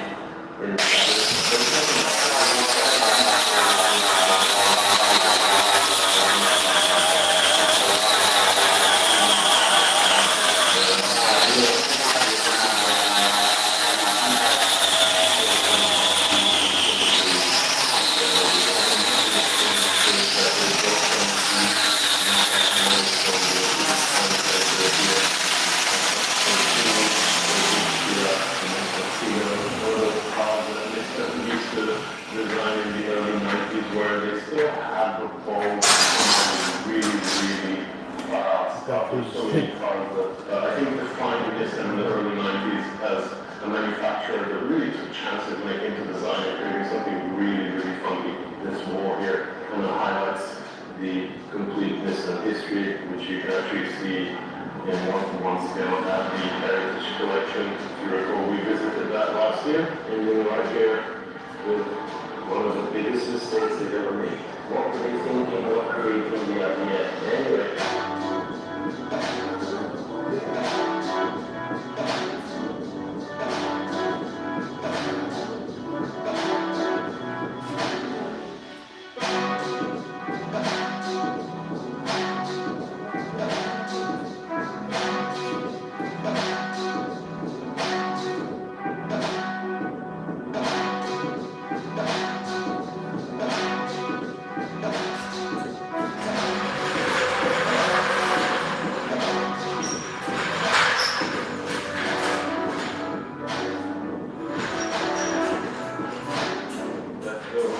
Pay our respects to the 35 GTR. The final car is coming off the production line at the Fuji plant this month. So the R35 is officially dead. It is officially discontinued. And of course, in total Nissan fashion, we have no idea when the replacement is going to come, if indeed it will ever come. So they're pretty much creating that similar moment of suspense, maybe a few moments of suspense like they did in the transition from 34 to 35. It was about a couple of years before we saw some prototypes run at the Northern. I hope that, like a lot of manufacturers these days, they will go back on their promise to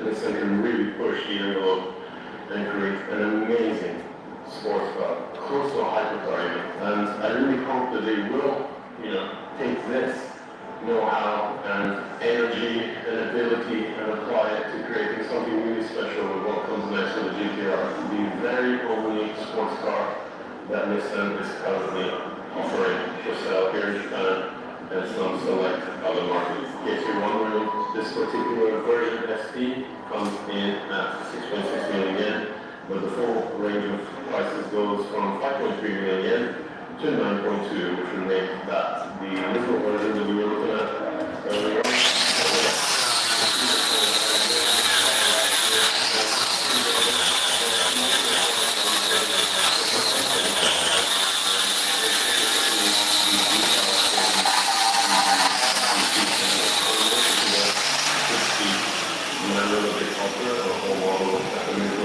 You can see how the engine has been cut away, so a lot of people to understand how this beautiful power plant works. It's really is a great motor. I really do kind of like the way that it's being designed. Of course, it's an 86 bore, Turn it back now. 86 stroke, so it's completely square, and it puts out an immense amount of torque for the capacity. Being a 3-liter, generating almost 50 kilogram meters of torque, 405 horsepower, and you need to turn the turbo.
But the amount of space that they offer for rear-seat passengers. I think K-cars are some of the greatest types of cars that come out of Japan, and to this day remain some of the most popular models on sale.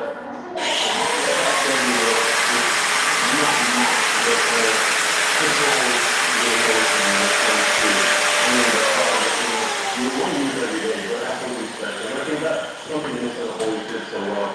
You have so many versions of the Note and the Or version of the Note, and of course the Sedan mid-sized family van here sells extremely well in Japan. But you know what I mean, there's something missing. Like, where is the old Nissan? Where is the passion? Where is that sportiness that has always come through? I think they tried to push the whole EV messaging so hard that they really forgot where they've come from. And I think honestly, to kind of change the path that they're on now, they really need to put somebody with an engineering, motorsport, sports car background in a position of more power. Don't allow marketers to drive the market, drive the cars. But that's just my opinion. One interesting side to the Nissan gallery here is that they have a very well appointed, you can see the shift of design, you know, even down to the roof and flooring as you go into the Infinity section. Now, you might be confused because if you think that Nissan doesn't kind of market the Infinity brand in Japan, you're very correct. They never have sold Infinity models other than rebadged Nissan models that are known as Infinities in the US. So it's a bit confusing that they would have this at their global headquarters here in Japan. But then again, I think they also feel that they need to show off what they make in other markets. And I think it's a really good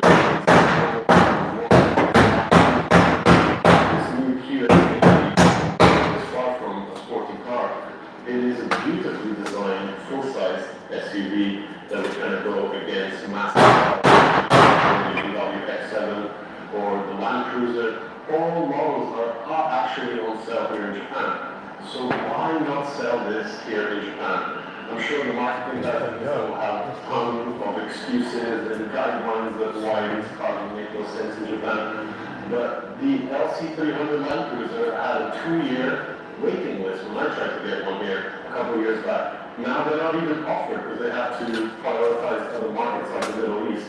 But it just goes to show that people really want exclusive cars, even in Japan. Will they sell in big numbers? Absolutely not. But will they define the brand and be for what Nissan and Infiniti stands for? Yes, and that's exactly what manufacturers need to understand. And this thing is absolutely beautiful. I would definitely rock something like this in Japan. Not to mention that it's a vehicle that could actually fit the entire family in. Absolutely sick.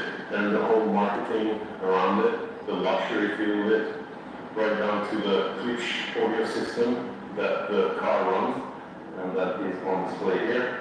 It just fits so well with an elevated feel of luxury and opulence. Really, really like this. It's probably the coolest car here aside from all the Nismo stuff. But that's just my opinion. Let me know in the comments what you think. I'm always interested to kind of understand from you guys if I'm going off on tangents here, but I have pretty strong opinions when it comes to this stuff. Right, so I hope you enjoyed taking a look at the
Powered by an alchemy of 3 fluffy honey's deep diffusion texture, deeper derivation signs from the first in 1 month, it looks firmer and radiant than medium serum. Yeah,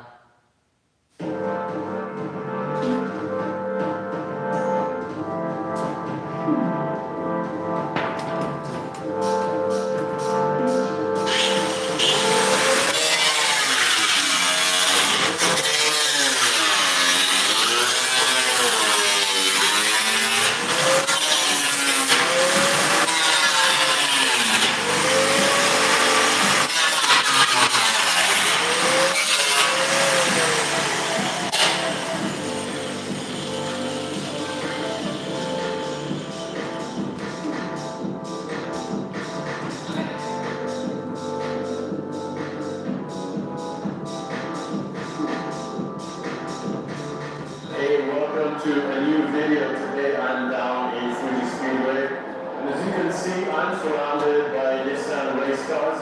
The reason for that is that, of course, this is the Nismo Festival, the biggest event that Nissan ever organizes every year, first Sunday of December. It's basically a celebration of all things motorsport to do with Nissan, their heritage, where they've come from, and where they're going. So we're going to be spending the whole day here at the track, kind of indulging in the history that has made Nissan so special as a manufacturer, and Nismo so special as a tuning wing, motorsport wing, and just the cool side of the whole brand. And as you can see, I'm literally walking past some of the biggest legends in Nismo's history, all the way from Group A to Super GT, to some really, really classic stuff, and Le Mans. So as that, what I plan to do is basically walk up and down the pits and show you everything that is here, basically. Also, cars that make, you know, what Nismo is all about, the famous race cars that put Nismo on the map, and the cars that are special to me. We'll be seeing a lot of GT cars, and pretty much anything in between. So hope you enjoy, and we'll start the tour right now.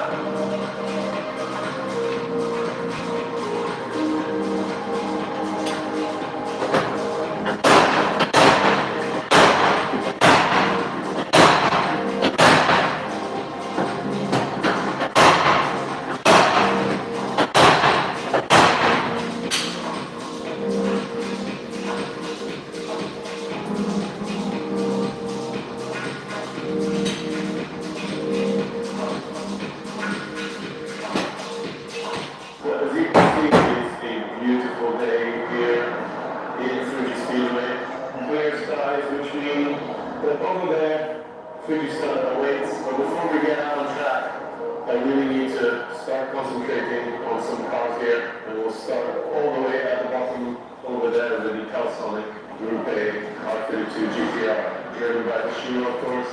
This is Team Impel, one of the most common GTRs. DTC is one of the most interesting championships to watch, and of course, some of the coolest cars that participated in it will pass the Reebok here sponsored Roxy Sedan Semi Motorsport. So these are all cars that we actually saw last year when I got to tour the Nissan Heritage Collection, and boy, is there some goodness right here today. You get the slightly more modern cars.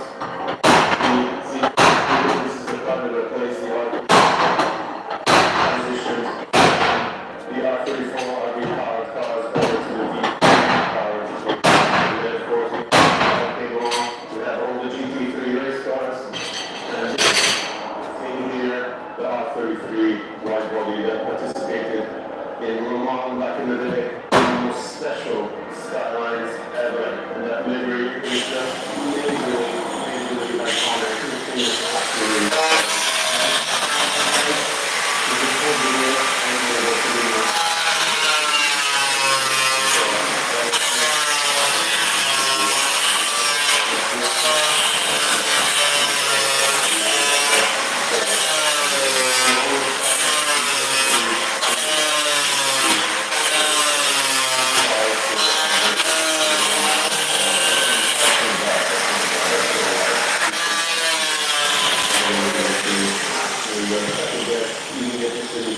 something that I'm going to be able to do, of course, and try to generously proportion for that. Right, so this is one pick that I've done, but over here in the back, all the fans that this event brings in is another very special car, one of my very favorite race cars from history, the Panzo R34 GTR. Look at this thing. This is peak Skyline GTR for me. Look at this thing. Right next to the Zexo R32 Group A, and we'll have to walk over there. It's very, very bright here today as the morning sun peeks in, but we'll never be able to see again. I think with the way things are going in safety, seeing race cars this closely matched to the road going counter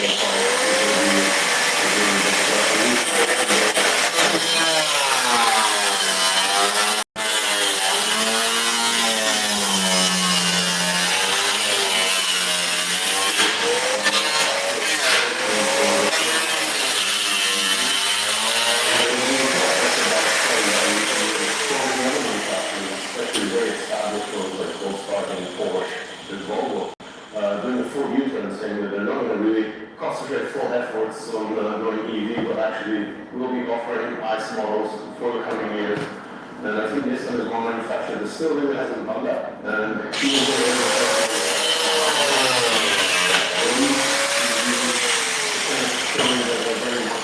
involved in the electric side of things. However, you turn the camera around and you have the best of the best here, still very much displayed and a part of the history of Nissan.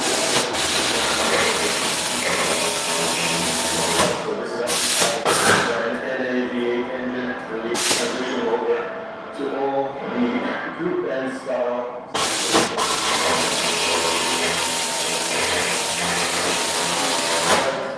down to the very new, latest, fairly easy RZ34.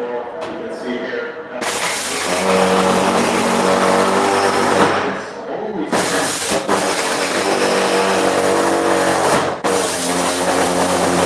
Officially discontinued in Japan as well for next year. This will be the only sports car that Nissan makes, and these race cars are actually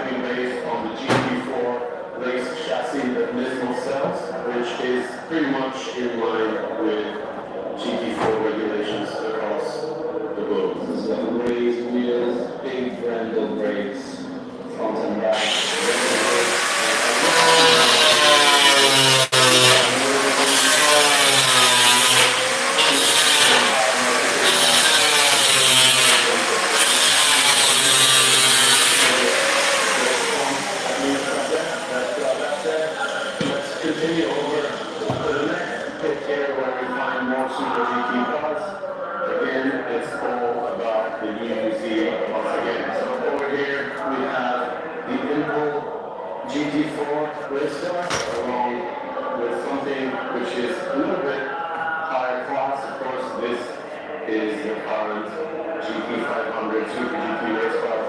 These things are unbelievable to look at.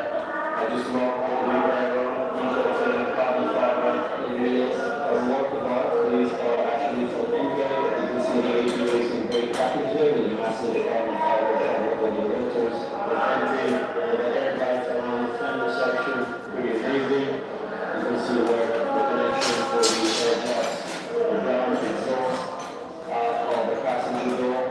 You can see insurances there on the carpet. Of course, looking at it from the back, it's still very much a compact car, even though this is a very the GTR was, with those kind of box fenders progressing into the rear bumper, and that massive GT ring hanging off the car, thanks to these strong neck windstays. Unfortunately, you can't really see inside. I'm going to open the door here. A beautiful car to look at, and of course, powered by 2-liter turbo, which is very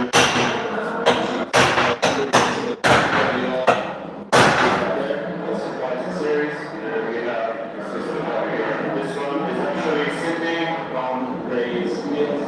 You see set up here, front and back, massive big racing calipers, actually marked Super GT, and those raised wheels are just literally carved out wherever they can to get weight off. Super cool. Take a look up front. Amazing everything. And we'll progress over to the next bit where the team Nismo cars are. This year, the car was driven by Ronnie Fratelli.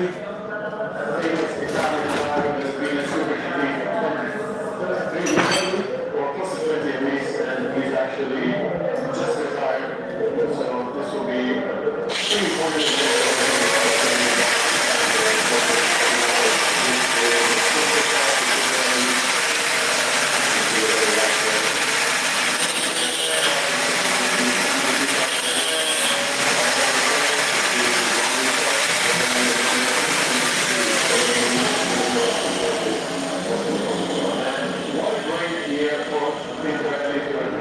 He's been extremely successful in racing, and this year is actually the 40th anniversary of the group.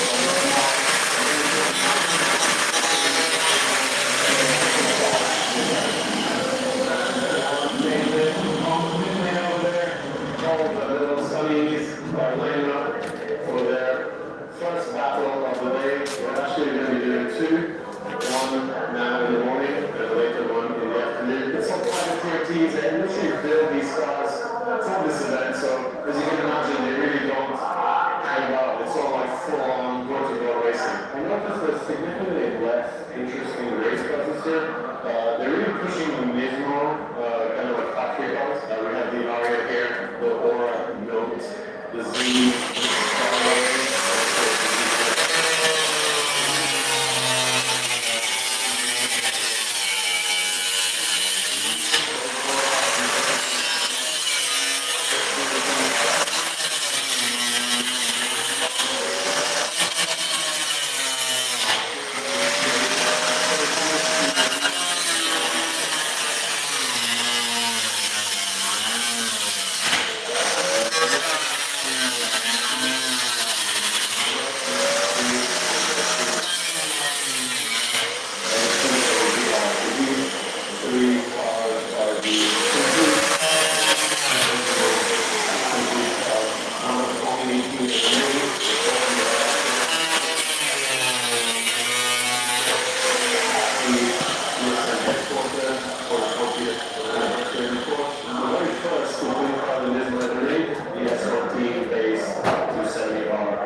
Is as cool as can be. So you turn the corals in and you can see it. I'll have to show you the back of these three cars at least. The car in front of those batteries on here. Sunny's kicking into action behind me. And of course, Peak Nismo right there, the section. Sunny is everything in action.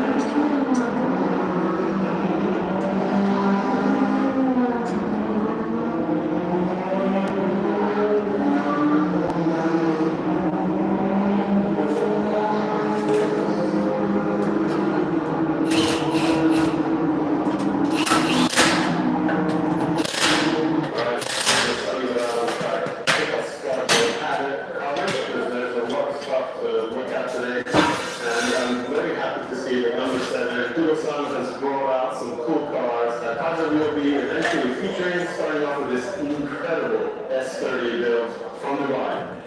So the cool thing about this S30 is that it was shipped to Japan as a restored shell, and it was shipped here because it received one of the cleanest L-series based engines I have ever come across. Starting off with that OS-Ekin twin cam head conversion, finished off in a custom rim, kind of to match the rest of the body.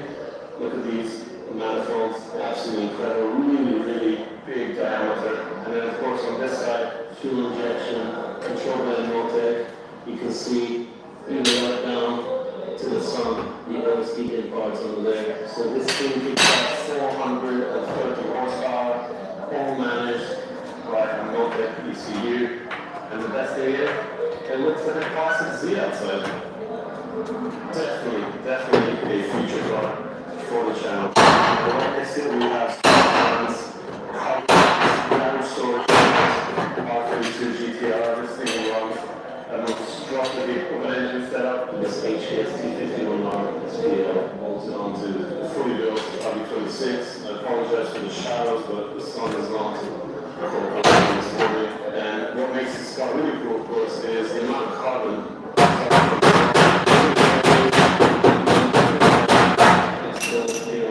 Right across the doors, and even the rear fenders, trunk lid. This is one of the cleanest and very first GTRs in Japan to be given this look when it comes to carbon fiber. Actually, from magazines, even before Speed Hunters was a thing, so it's been around for 20 plus years. Actually used to be a garage source drag car, and now it's one of the cleanest, most powerful, most extreme street stream GTRs out there. So today, number 7 is selling a bunch of their merch, including the carbon fiber steering wheels, which are actually available in a variety of carbon fiber, of leather, of Alcantara, stitching. I actually run something very similar in my car, something along the lines of this one, but with the thinner gauge carbon. They even have complete naked carbon as well. So cool stuff from number 7.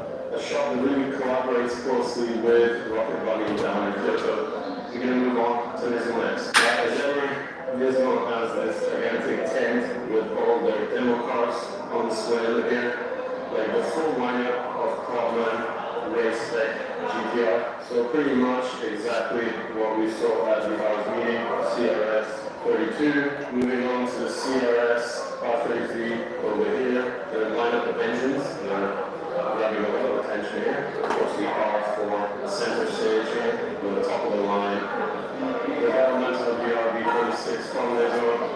If we continue, we get onto the 24 demo car. I shot this car back in the day when it first was released, I believe in 2012. And one that for some reason hasn't quite generated the same amount of interest from customers, but nonetheless, something very cool to look at. And have a look at that rear end. I did a little additional carbon fiber wing up here, completing the Nismo Omori factory lineup. Of course, the Z is getting a lot of attention in Japan now, so everybody that makes parts of these cars are out here showing off what they do. These guys actually managed to source the Nismo airbox. I'm pretty sure these are actually made by Nismo USA. Nismo strut rates and engine cover from Sedan. Tons of green window seats on crazy discounts available. Of course, Nismo Festival is a place you want to come to if you want to get basically like really nice prices and stuff. One of the pure booths really try to do like special deals here, and it's always a good place to pick up brake pads or second-hand stuff. And go ahead to Fuji Shops or Top Secret to see what they have available. So as ever, that option has created this nice arrangement of hand-picked Nissans from around Japan and all the tuning guys that build cars, starting off with the Crunch manual swapped R35 GTR. Back here we have a cool assortment, starting off with a Datsun 1600, Sunline Racing, all the way from Okayama with their RC34, Garage Very. This is the only Garage Source car here Okay, today. listen. I know this might be boring. You know, I don't know, it's a lot of people that don't like to see stuff like this to be cut. But like I said earlier, these cars are notorious to fishtail on the new well. These cars boost. So in third, first, and second, no, second and third, it's the most deadly gears in these cars. Especially when you're on a straightaway, you know these cars are notorious like that to kick out. If you can't catch it, you're going somewhere where you don't want to go. That's why I'm doing this, so we can put more meat in the rear, so you got more grip. Because if you don't do that, I'm telling you, man, these little cars are known to fishtail. How this car has? Bro, I drove this car, I just kicked the clutch, this car spin off. That's it. I'm like, I mean, I know what I'm doing, but still, somebody who's driving, I'm telling you, man, these cars are known for that. So that's why I'm cutting this, so it can hold a bigger size tire. That's why. G bits, it's like I chop it up to make it happen. You know what I'm saying? But gotta do it, man. Gotta do it. So what I'm gonna do is I'm gonna put it in place. So I could start welding. Start putting my pieces, I need to weld. So I could do that. It's called the sick. I'll tell you that much. Paint, everything, I'm doing myself. So dedicate tonight for the rear end. Because I know the rear end, I got shit. I don't know if I'm going to try this. Next week this car has to be painted. Next week this car has to be painted. Have to. That's why I'm staying late.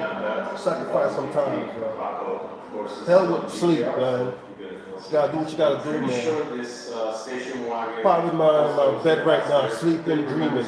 Nah, I'm probably dreaming about this. So might as well get it done. So that's what I'm doing.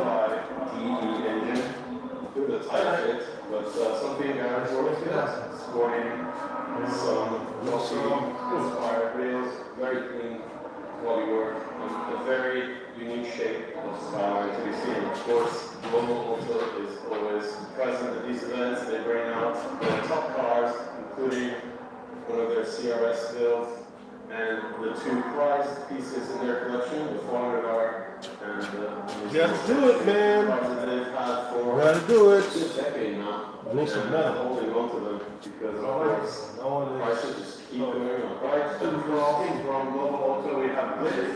So Blitz have brought out their RG34 sitting on some AK wheels and sporting some really nice and organically designed airboxes here, taking up both corners of the engine bay, and they're also publicizing that they do a tune ECU to liberate a little power. Dodge, these defenders, they're so strong as metal. So that's like keeping around. It's a little thicker than that one, like butterwork in it. So what we're gonna do is we're gonna cut right here, which is the hard hit. Right here, always harder than right here. And then we're gonna steel right here. Cut it up. My template. Other stuff, all from shop service. Now here is really happy to be seeing. Garage Ito was back in the day one of the most respected tuners of GTRs, based out of Osaka and Kansai.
see the fuel and nitrous setup. So tiny little tank, only used for a quarter mile, strip pad interior, and drag wheel setup to finish it up.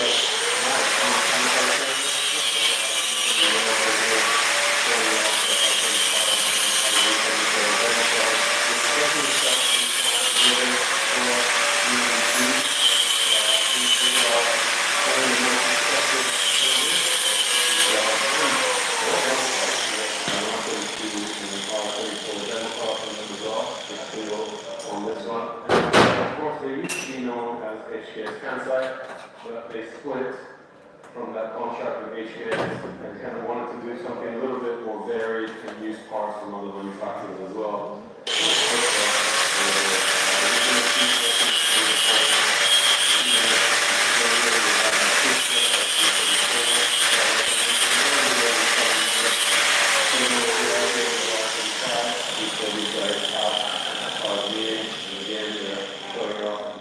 Another front pipe design that they're doing. You can see our buttons for the center console. Let's keep moving. We have lines right next to NCR, their legendary R34 demo car. Let's take a look at the engine bay because, of course, that's what makes Mine's cars so special. It's a clean, crackle finish, very simple engine bay. This is the most function-oriented approach you can possibly find when it comes to GTRs. And right next to the R34 is Nikura-san here, the owner of Mines. Ohayou gozaimasu. And right behind the car is the Mines booth showing off some of their products. And you can see where we use the truck racing. They have a new lineup of Mines brake calipers, which are done in the windows, and their steering wheel race version, street version, and slightly smaller with a lower cut. And the paddock is getting really busy, but I just wanted to show you, when we're lucky, we get views of Fuji this clear. We'll head out on track, and we'll probably see that even better. My walk continues right onto the Midori Seibi Center, where there are R34 and R34 meeting. This is actually the car that they built with an owner from Dubai. That's why it actually has a Dubai number plate. And over here, there are R35 demo car, which they don't take out as much. So probably the first time I see it in this kind of state. Really cool to see how they kind of approach the R38 tuning. So it's running GT800 turbo kit, all the piping, blow-off valves, and their signature green. Totally here are training off their titanium exhaust system for the Ferrari Z. And you can have a look at what that looks like right here on the display. Pretty crazy welds, look at this. Tommy really does make some crazy exhaust. I'm still running their exhaust in my 34. This is actually for the 35. It really does look pretty crazy. Second-hand part stuff. You see how much stuff you can pick up here. Anything from valve lifters or valve springs, valves themselves, lower rings, fittings, and Genesis RB28 N1 base engine. Just under 10 million yen. You got the Lotto right here for the bingo. Speaking of parts, we're out here at Best R. We're getting rid of a lot of stuff. Lots of exhaust, Ganador exhaust, R35 lights, front pipes, RB26s, miscellaneous junk, tail lights, seat rails, suspension system, good.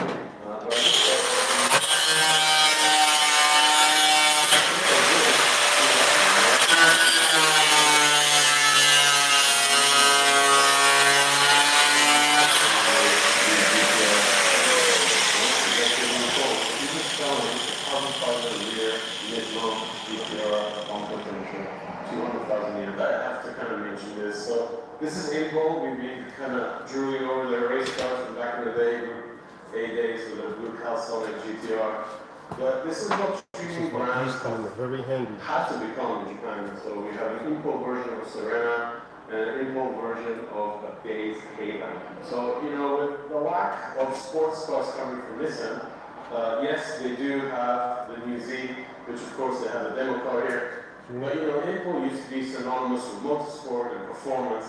And, to kind of survive, they've had to pretty much, differentiate themselves and stay alive by creating body kits and wheel setups for like the normal Nissan production vehicles. And I find that pretty sad to see because, like I said, back in the day, they were all about performance and motorsport.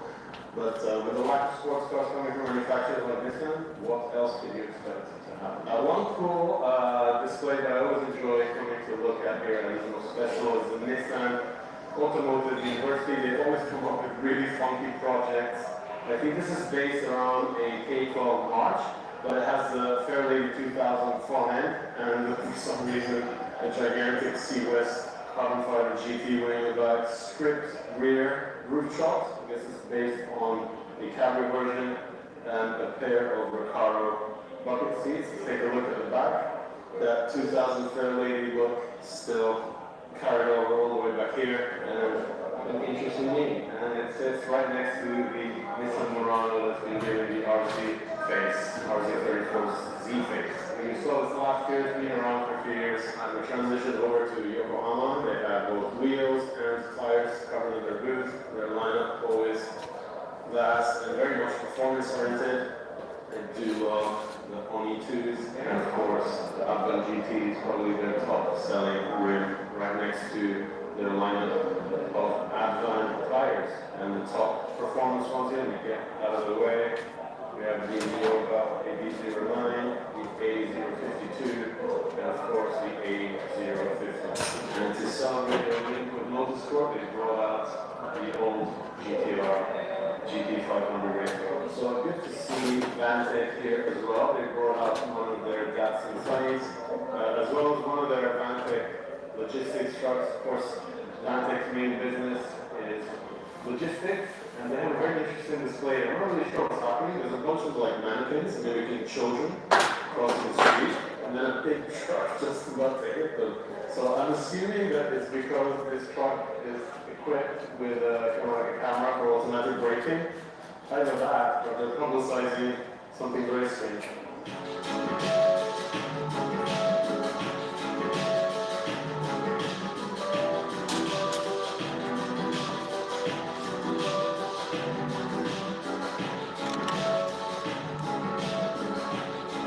There you go, better lighting, so you can see what I'm doing. So you see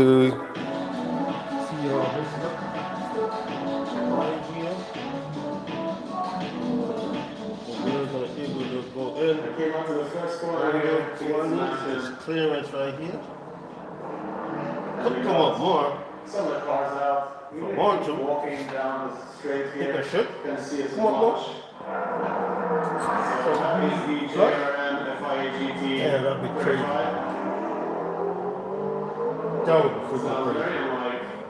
You know what? I'm gonna go Of course, the reason they have buses out on track is because they have special guests, VIP guys, I'm gonna go slow. enjoying the race cars, overtaking them. A couple of GT4, No more bars. RC34s out there as well. JRM.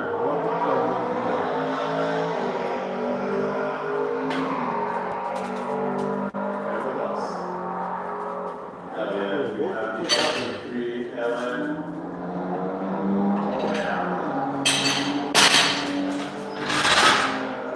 Craziness. What's going on? Do the same thing like the GTR.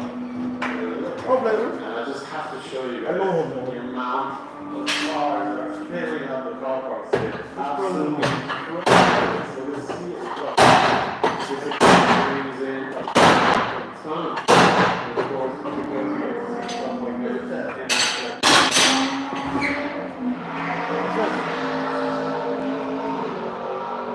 We walked all the way down to the most technical corner here at Fuji, and as ever, a lack No. of openings on the fence. Don't be like, damn, they couldn't give me more clearance. You cut it out. Vantage points here at the track. But that's So the guess way what? Japanese race I'm cars gonna give some more go. clearance.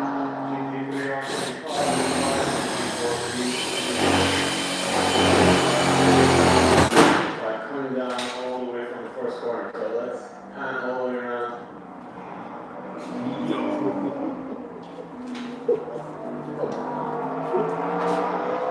on this Android 7, that car gets so much love. So I want to do this right. More right.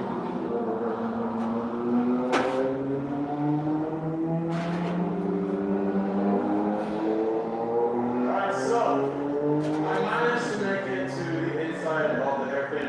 So I spent a little bit of time here, see how many race cars we can get flying by. I'm going to It extend seems this to way. be the same kind of car So this way. out in the same session. So They I can haven't put really this got out that this many way. race cars out this year, unless they're coming out later on. It seems a little bit slow paced compared to previous years, but wait it out a little bit, see if more stuff shows up all the way from there. No problem. It look like it's OEM. Look at clutch OEM. here. That's what I'm going for. The OEM look. Some people don't agree to this, but this is what guys do in the background. The interesting So, stuff hey, is finally coming out. Why not do it with this? R390 GT1. Oh yeah.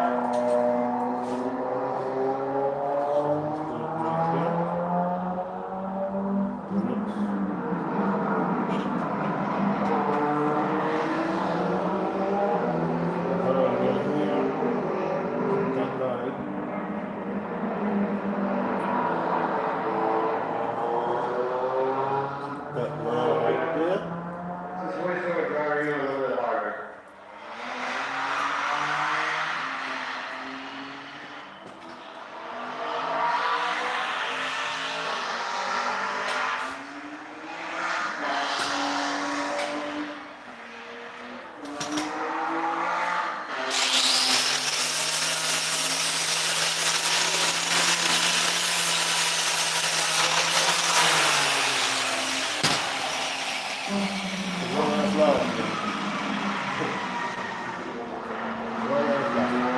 But you got the idea what I'm trying to do.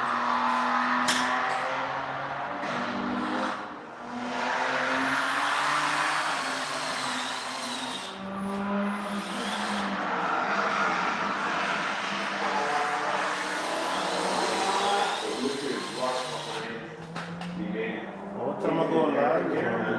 I just have to know how to this car. I'm shot by myself. The stuff you find there is always impressive. The mix is amazing. Look at this plant slam down. I'm going to say it, man. My shop is right by cemetery. I'm not saying I'm not saying I see shit. Four doors. Interesting I building. don't believe in stuff. What's going on here? It's like people believe in God. Center, 4-door, Trust me. R34, the GTR front, Z-tune front bumper, Z-tune fender.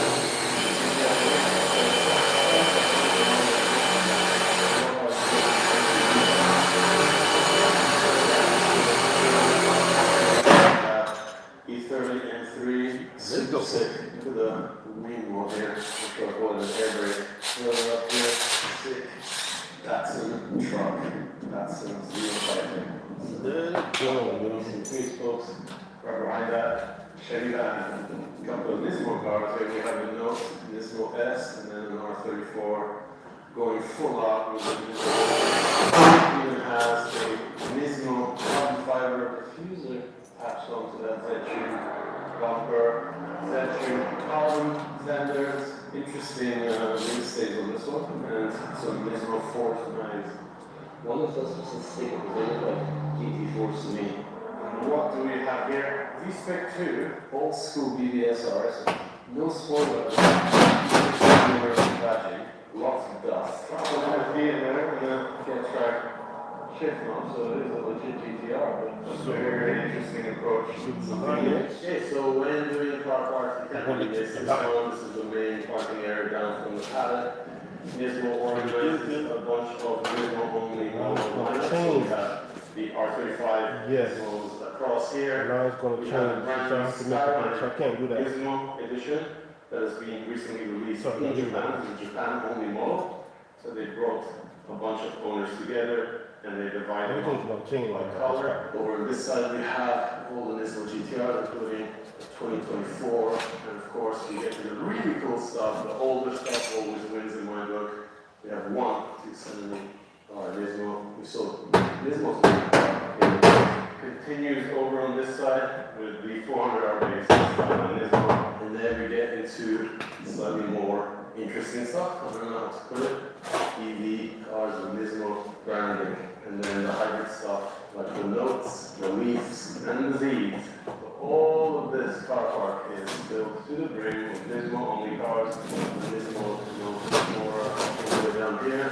In this little corner, is more from the Nismo lineup, the RZ34. So it's pretty interesting to see how enthusiasts really have embraced this small car.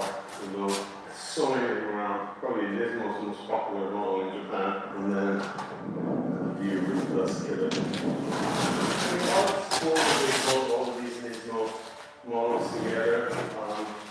I don't know, I kind of feel sad that, you know, like 10, 15 years ago, this car park was still up make that match. 270 I want it to look like CRSs, triangle. 434s, 43s, and now it's kind of going down to the production side of things. Like, I understand as a manufacturer, this is what Nissan is going to need to push, but for the enthusiast alone, I don't know, we kind of like to see the cool stuff, right? Anyway, on to another little car park down there at the inside of the infield area. I found even more of these new limited edition Nismo Skylines based on the 400R. Actually, 3 of them here. This is Paddock A right behind us, called T-Release. And over here is a completely stock R34 GTR. Still has a stock exhaust, V-spec, and stock wheels. Looks like the suspension will be dropped because actually it used to fit quite a lot lower. And then one cool thing I spotted, I wanted to share with you guys, is this taxi cab based on a Nismo. It's not a Nismo version, it's actually the regular Nissan Skyline 400R. But yeah, Tanaka taxi. If you want a 400 horsepower Skyline taxi, get in touch with this guy. How cool is that? Even though aftermarket, pretty cool. Bumper finishers. Do that. As a 400R badge. And he's come to Nismo Festival with his work/passion car. I'm going to end the coverage of Nismo Festival right now. I hope you enjoyed it.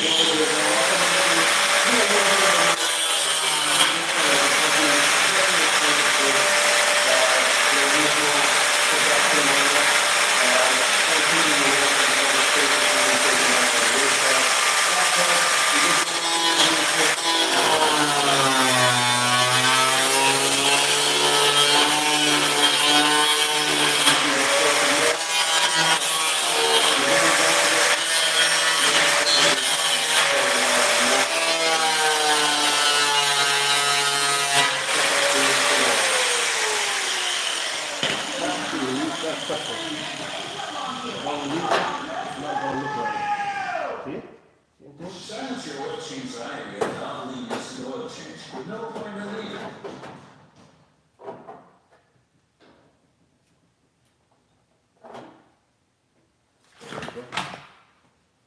Release the pressure. So that was released.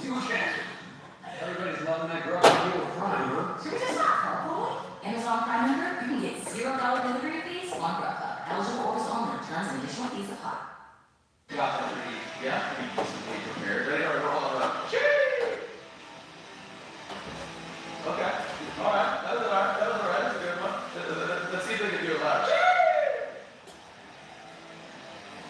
All right, battle of the times, an all-American battle, Corvette versus Mustang. Matt Field, the #1 qualifier, got that 95 last night. He reigns supreme and he's feeling cool. He's feeling a little So there you go. So it doesn't look. Seen him just progress through the years. He's been campaigning his Ford Mustang for a few years with Von Gittin Jr. He's ready to rock. He's got the hip hop with it. He's ready to drop some fat rhymes and beats up on you. And talk about Matt Field. That's what he's talking about. So here we go. Matt Field. Yeah, this is a good one. These guys, this is probably two of the biggest. Well, they say love it. It's, you know what I mean? They both give and receive. You should get a promoter. That's a good way to hide in the battle. That's what's up. These are two of the biggest smack talkers in the biz. Matt Field. On that Falcon tire. Corvette. He's going against the BC Racing Enterprise Sport Performance Mustang. Field versus the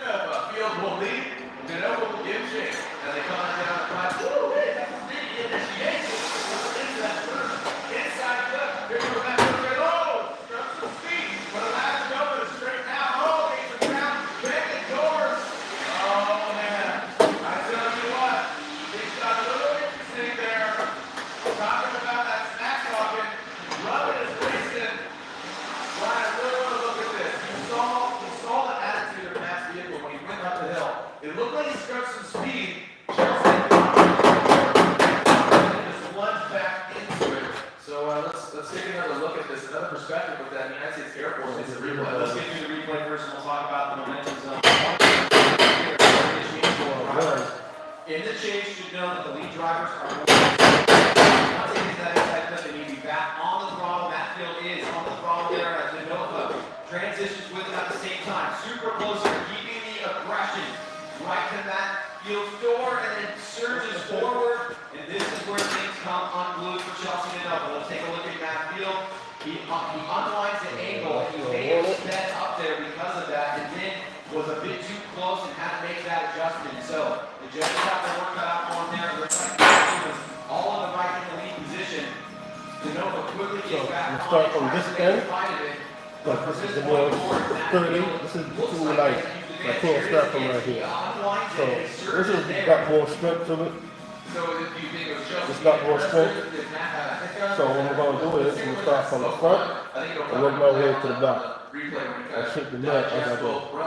Because I want to shake the metal. If I don't shake the metal, it's going to look odd. I don't want it to look odd. Like someone's going to look at it and be like, why it doesn't look like that? It don't look right. Exactly. So I want to make it look like it stops. Yeah. I can still have it straight. It's long edge. You know, when you look at it, it's like, there's something off everything. It's more like a bulldog, you know, all bulldog stand, stand like that. That's what I want it to look like.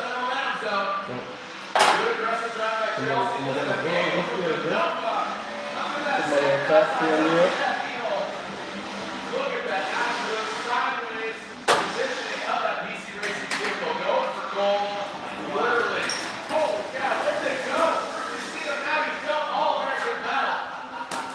Yo, the old Genie, that is Genova saying, I'm going to do whatever I can to make Matt Field make an air by putting on massive angle but not reducing the momentum through sections of the course where that angle for almost any other driver would be a spin or a massive flow. So this is Genova trying to make it tough on Matt Field. He must know that he's at a disadvantage if he's driving like this. He's really trying to make it hard on Matt. Matt makes adjustments, has an unwinds an angle coming up from outside zone number 1 into outside zone number 2. Now we go to the inside zone. He's overrated. Matt Field through the smoke line. Being aggressive there, trying to get close to the The song is good.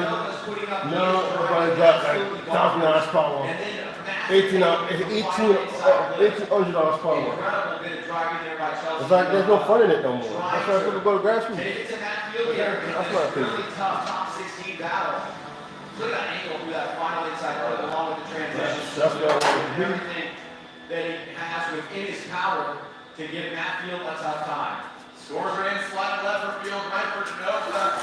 Yeah, there it is. It looks like Eggert says Field, as does Ryan Lontagne and Chris Buell. It is unanimous. Matt Field. Lontagne, you got your headset on there. That was unanimous. What's up?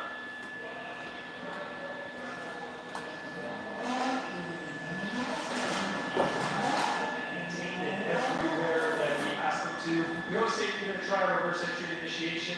Doesn't always work out that well, but he was able to make it to a high degree of angle and stick it all the way through inside clip 1. And he threw it in a very aggressive way outside clip number 2 as well into the horseshoe up here. Maintained it all the way through again, but Matt Field was there with him.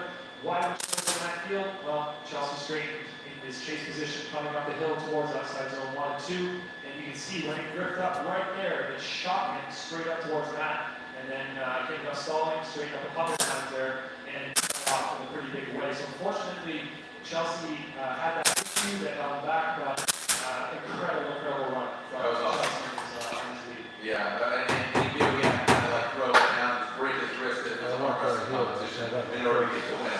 Yeah, he probably was hoping either that he would look amazing, which he did, or he would throw off Matt Field and chase. If he would make a mistake, then the Hibbies said one more time that Chelsea would have a chance to redeem himself. But unfortunately, Matt Field did a good job behind him.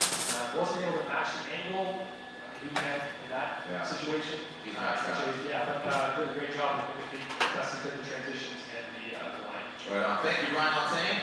As we move on to our next battle, you can see the headshots there. Kazuya Taguchi, brand new vehicle, and here he is in top 16. He's going against Justin Pollock, who also had a 95 on his second run, but JT in that Falcon tire, Ford Mustang, and Kazuya Taguchi in this 86.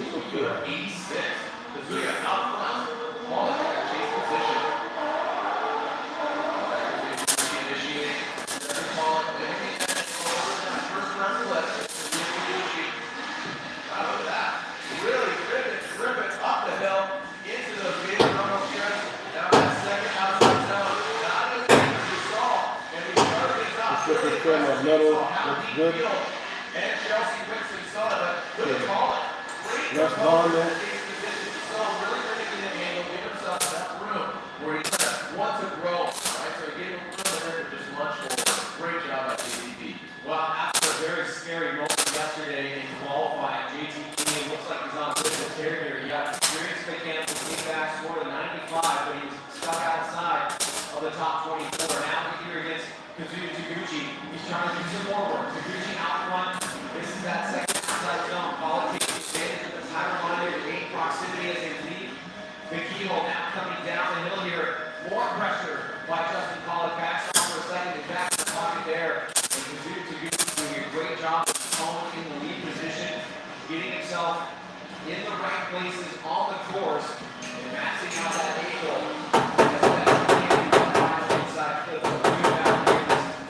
Much different start than the top 32. Right? That warranted a stutter. Much good, right? Like, absolutely awesome. I feel like just as the events are opening up and we're tripping over words, it's exciting and it's great to see everybody just back to Taguchi, a new vehicle, and Justin Pollock has been working on this vehicle as well. And here we go. Now JTP, he's going to get that green arrow slightly. I mean, he's still got some smoke in the air. Taguchi's got to chase him down. Let's see this initiation. He likes to go for the back. Pretty. I like it. Let's go, JTP. Kazuya Taguchi, look at him. He throws up his grappling hook. Doesn't get a good angle, but definitely gets out of the look at Pollock. He's in that second outside zone. Mike Justin that front foot now. I see it out of the keyhole. How are they going to handle that? Don't look again into the dirt. Quickly let it touch and go. And then that final last inside flip. Great job by both the front. I would say that, I really like this. This video was really comfortable in that brand. I'll tell you that. Seems like Justin got a little deeper on the second outside zone. Well, I like this approach from Taguchi because there was a mirroring effect from the initiation to the first inside flip. After the first inside flip, he lost a little bit of ground there, shot up just a little bit. JTP was able to get a bit deeper in the outside zone at number 2. And you can see the fluidity here. The transitions are nice from JTP. Taguchi's putting up a fight. There's no question about it. Get a couple little tiny floods, and we'll see how the judges take both of those things into account. But we are got some battles on our hand here, Jared. As we take a look one more time to that final turn on board with the MVP, Kazuya Taguchi and Justin Pollock. All right, what do we got? Do we have a result? Our judges, 700 scores, put them in. Pollock and Taguchi. Yeah, stress right here. I don't want to change this right here. So I'm trying to get the flow. We got some plays. The flow right. Reviewing going on? Nah. And we got a slide left for Pollock, right for Taguchi, and there is JTP. Hits the win, Montana. If you would, please come on your headset. It was unanimous. Your reasoning, again, for me, was pretty much a keyhole. This is right in front of the judges. If you're going to make a mistake, if you're going to make something sensational, Justin went way deeper on that second half. That's pretty much what clinched it for us. I think that Kazuki did an amazing job. It's okay. We're all getting back. We're all coming out of Taguchi. Right. So Taguchi really impressed us. This is his first event in this brand new car, and he did a great job. The only thing was that we didn't do a great job outside zone 1 and definitely missed outside zone 2 by a lot. And JTP did a much better job back there. Their chases, I think, were pretty similar, but really what coming over was JTP's lead being much better in the keyhole here. Fuji got ready? Yeah. I think you wanted a bazooki. You were pretty so good, and then I thought you were rapping. I thought you were doing Gucci Walla Gucci Bang thing. No, and then it went X-rated. Now you're just blushing. So we get back to Japan and forgot how to pronounce the names. Let's go. All right, we're going out some tires here. The GT Radio providing underneath that the Royal Purple O'Reilly Auto Parts, 2 JC Power BMW, Dylan the Dozer Hughes, and they're already on the line. Vaughn Gitt Jr., you're defending, and car, ready to rock after the clutch kick here, ready to throw down in that Monster Energy Nano Tire 4 Performance Mustang RTR Spec 5B. The D stands for drift. As it's about to get stinky in a good way, you know what I mean? As Von Gitt Jr. will lead, Dylan Hughes will give chase on this top 16 battle. We are just a few battles in. If you're just joining us, we got two winners already in the grade 8. As the top 16, Royal Purple, synthetic experts, official engine oil. Coming out of the butt. Here we go, Von Gitt Jr. initiating. So the angle from Paul and Dylan is kind of a slow roller into it, and he is bathing in that middle tire smoke. Here goes Vaughn, first outside zone. He's in the box, second outside zone. Woo! Dylan Hughes lunges forward, he takes a shot from the line, he compromises that line in order to get that proximity. Now on that touch and go, Vaughn doesn't get all the way in. Rolls up through on that last inside flip. Great job by both drivers, but Vaughn just really flexing on him, feeling that momentum from last year, a lot of confidence in his corner. A bit of a dangerous move there from Dylan Hughes coming down after initiation. He got a little bit held up there, didn't match the angle on Jr. He gets lost in the smoke here for a second. Luckily, he pulls it out, and incredibly, he's able to surge forward by this inside flip and nearly tap on Gitt Jr. But Vaughn did some damage out front. Look at the way he filled the outside zone. Look at how close he was on that inside flip. Look how stable he is on the course with his final section, getting to the touch and go, and then just tapping that inside flip. So it's a solid lead for Von Gitt Jr. Dylan will need one of those. And as you see Dylan's chase, we have something to compare as Vaughn goes to the chase position. You know what, and knowing Vaughn, when his seasons just came together to win a championship, is when he did beat himself. And I'm not, not cursing, not cursing the master's curse of Von Gitt Jr., but usually when he comes together, keeps it calm and collected, doesn't overcook it, burn the dinner, that's when he comes out on top. So Dylan Hughes, he's got to clean air, now Von Gitt Jr. Gonna chase him down. Dylan Hughes initiates, uses all his back, he's got what he does, and throws that GT radio. Oh, there it is, Von Gitt Jr. comes in, shower, backs it up, out of that second outside zone, gets out there, hits it. But Von Gitt Jr., look at this, he is sweating on the drum nose in the back end of that BMW, quickly getting out of that keyhole. And look at this, Dylan Hughes bringing it up and around that final front flip. So great execution. Let's break it down here, Mr. Sage. Well, it is certainly getting wild up here with these guys. Every battle seeming to progress. Dylan Hughes kind of hitting that stride here. Von Gitt Jr., defending champion, is getting the pressure put on. Let's see if there was enough to swing the judge's decision one way or the other. One way or the other. Yeah, you did that, and you also did come together. So I don't think you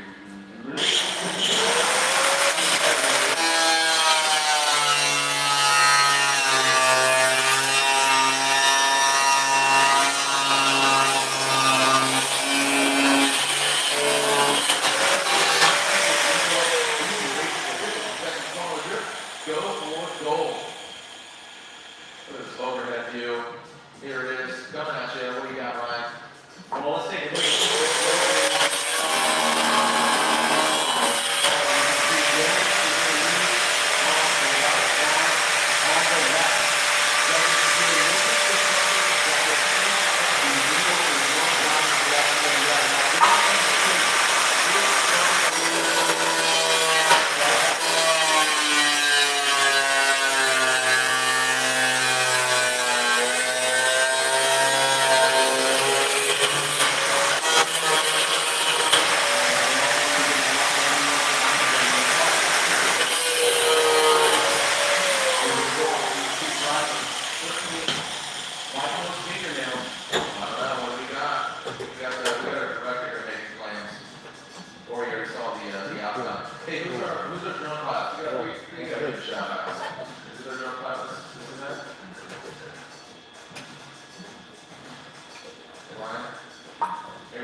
up to the middle part for Dylan and the end Damn, for Vaughn. I don't know why I got On the some second damn half fucking of the energy. battle. Ryan, the I fans think in the I building did are like saying one 2 more energy time. drinks, man.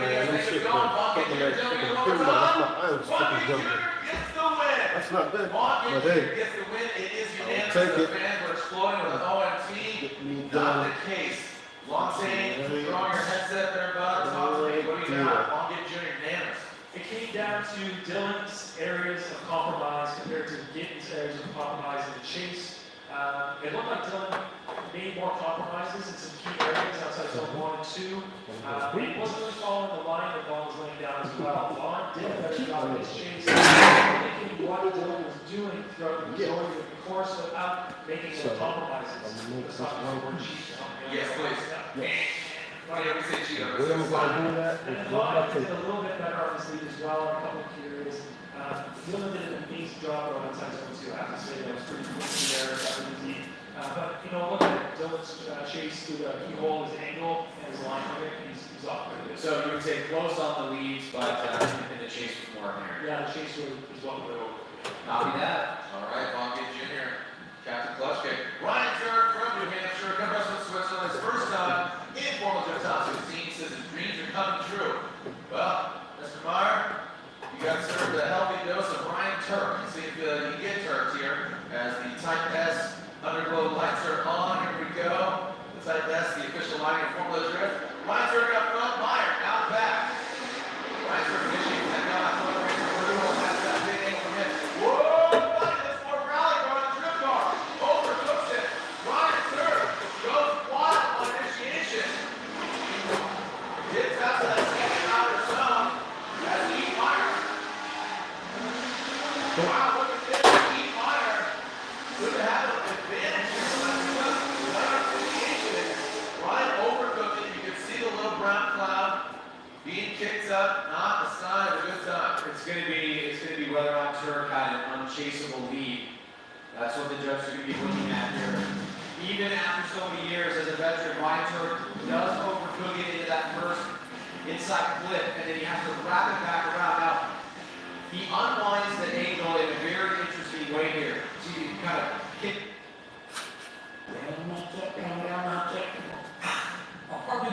To me, she's definitely using that Grubhub deal from Amazon. Oh yeah. Amazon Prime member, you can get $0 delivery fees on Grubhub. Eligible orders on and terms and additional fees apply. 120 years of motorcycle history. That's the line built the first off-road line and helped bring motocross to America. Husky history is now on display at the AACM Museum in Hershey. Get your Husky on.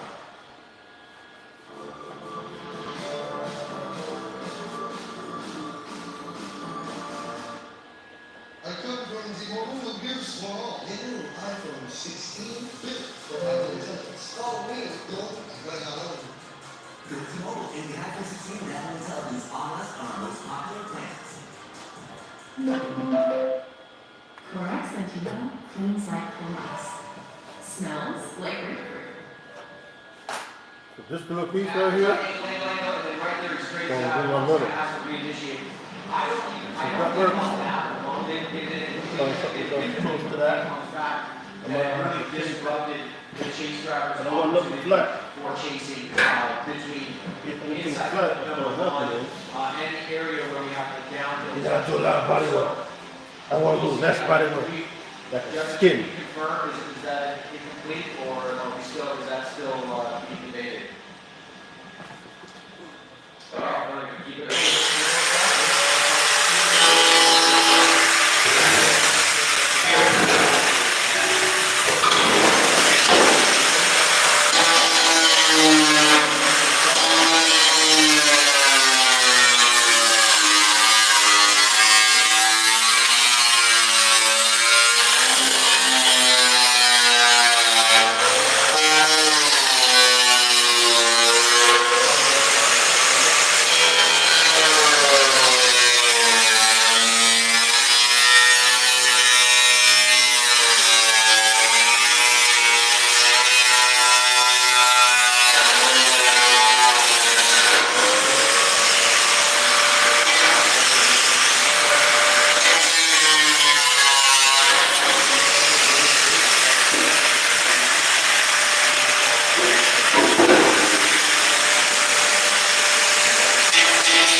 Gotta clean it up. He's assuming at bare minimum that he's at a deficit here.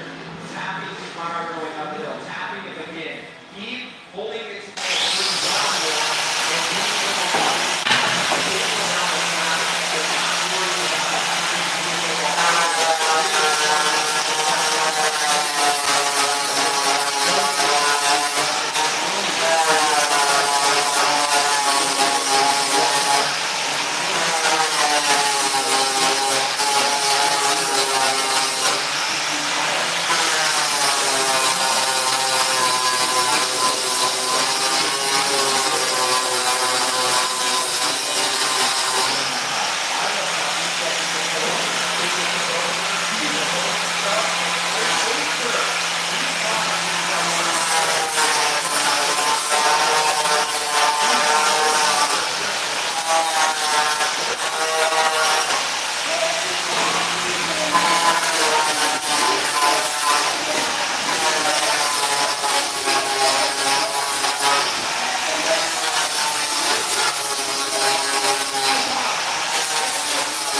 He should be proud. I'm pumped and moving on to grade 8. And yeah, hope you all have fun and later up.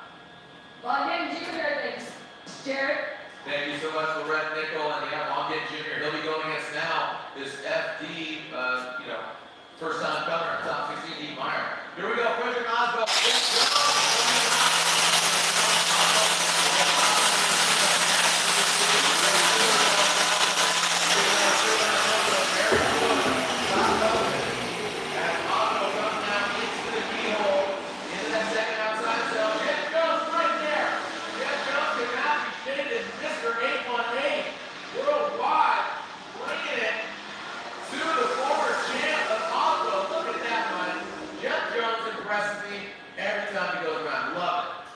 Another great start to a battle here. Frederick Oswald, silky smooth, really nothing wrong with that lead run, but you will never see Jeff Jones get pushed over by anybody, even a champion in Frederick Oswald. He does put a little bit of ground on initiation. The angle there for Frederick Oswald was really good and deep, and he used very minimal e-brake. But here's where Jones starts making his mark. He's able to get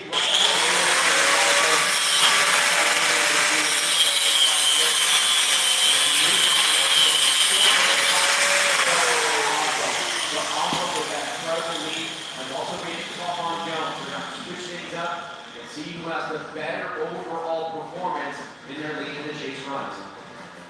All right.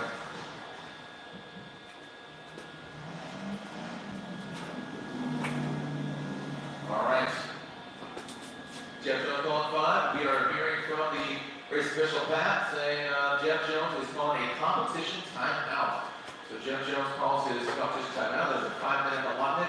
Once he gets his car back to the hot pits, he gets hands on the car. We'll see if his car's up and running. I mean, didn't look like anything was wrong. He was really giving it to Frederick Oswald. And we know Oswald's one of the best chase cars in the business. And Ryan, you said it perfectly, just about getting more familiar with his vehicle. So NGK timeouts, in addition to providing spark plugs for domestic and import vehicles, NGK produces spark plugs for motorcycles, power sports, marine, and outdoor power equipment.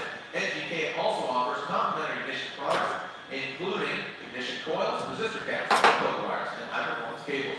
For reliable performance trust, NGK, the ignition specialist. Visit ngksparkplugs.com to learn how NGK is redefining the category with high ignitability technology through its HX spark plugs. All right, so Jeff Jones calls that competition time out. Also, the lights are going, the sun is setting, but the lights are turning on because Type S, I don't know if you're seeing the underglow underneath every single one of the cars, the LED around the track. Type S just has the Pro Series LED kits now available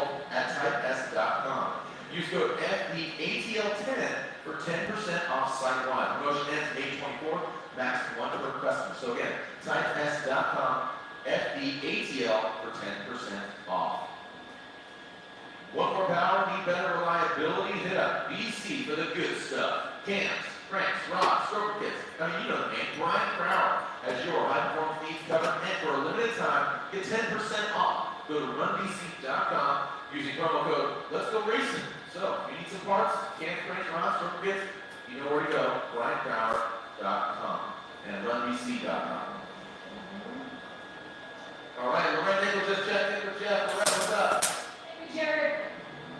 Jeff told me that for one cylinder, so wiring, he can follow, but he's really about his lead run.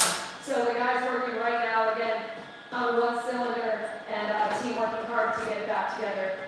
Bummer. Thank you so much for the update. So down a cylinder, seven cylinders. I couldn't notice. Wouldn't have noticed at all, dude. I mean, that was really, really well done. That's what Jeff is all about. Tenacity. Just really getting after it. It's not about he's got a lot of fun, right? So Dean Carney, Brandon Sorensen. Look at this. The baby faced assassin here, Brandon Sorensen going against Dean Carney. He is out for blood. Looks like Carney looks like a hooligan. He's ready to throw it down. I love Dean. Spent a lot of time with him over the last couple of years, and just getting on Vipers and just having a lot of fun. And I really like his spirit and tenacity. So the fourth Dodge Viper, ready to throw it down against his 212 performance. BMW Brandon Sorensen. Brandon again, the youngest driver ever to qualify in Formula competition. Brandon Sorensen out front. Dean Carney in chase position.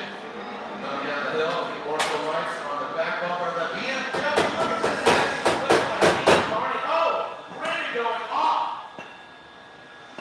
Wow, is that just crazy understeer? Did something happen? I mean, Brandon absolutely shot. There was no contact. So that means that there was a massive deficit, and unfortunately, Brandon didn't have. I have to speculate there. Big, powerful 12-cylinder behind me, and I need to go fast. 10-cylinder, I need to go super fast, and just kind of overcook it into the first corner. Understeer a little bit, and then basically pretty much couldn't get out of that. Let's take a look at it again. We see a lot of this here, drivers trying to figure out the best way to approach. And then I think as we keep, before he was transitioning, or after he was transitioning from that inside flip, I think he kind of knew that he had cooked it here. Because up until this point, a little bit before there, he could have been okay. Yeah, I was just sliding towards the pin limit, and then he just straightened out. He was coming way too hot. It didn't have like a side bite that we saw previously, and he looks good at the 32. We're talking about Brandon Sorensen. He went against Trenton Beecham. So it wasn't just a pushover battle. He definitely earned it. So we got 2 minutes here for Jones. Oh, Let's go. Atlanta, the clock is ticking. So, let's see the clock back. I'm ready to we got Kevin out there. Kevin. 2 minutes right there. So let's alternate the positions here for Carney and Sorensen. You can see Oswald. He's Rick Horn ready to go. He's on that. He's in the back circle. We're officially halfway through the top 16. On the left side of the bracket, Matt Field against JTP, Bonkin Jr., Steve Meyer. Now, who's moving on? Carney and Sorensen. On the road. Wow, oh my goodness. Another one. Now this one at first pass looks a little bit more interesting because there was contact there, at least from what I saw in terms of the movement of the vehicles. There's a big long e-brake pull from Dean around that inside clip. Now remember, the decel zone goes all the way to the inside clip, and you need to be back on throttle there, the momentum zone. There are often times when too much decelling, too much downside is a problem. He's just wrapping right around the hole. But I think Dean is not doing that. I think he did have a long e-brake pull, he let off for a second, but he's getting back on throttle right inside. Look at the right group. E-brake on throttle, and tap. Right. So Sorensen made him explosive a little bit too aggressively there. That's my read on it, just looking at it in real time right now, a couple of replays, but the judges may think differently. Perspective, man. Yeah, all the cameras in the world, and people be like, nah, dude, that's not how it's all. Interpretation. Oh my gosh. Georgia! Yeah, absolutely beautiful day here in Eden. And honestly, that's the best. The beautiful people out here, just everybody has been so gracious and I think empathetic towards just everybody. Yeah, there's also a little bit of vibe like you. Right, cool. That's all right. Everybody's looking at their shoulders, right? All right, the judge want another look at it. So let's take a look at Sorensen. Let's focus on Sorensen a little bit more this time. Kind of a straight line approach, following Dean. You can see he's also going to be breaking along with Dean.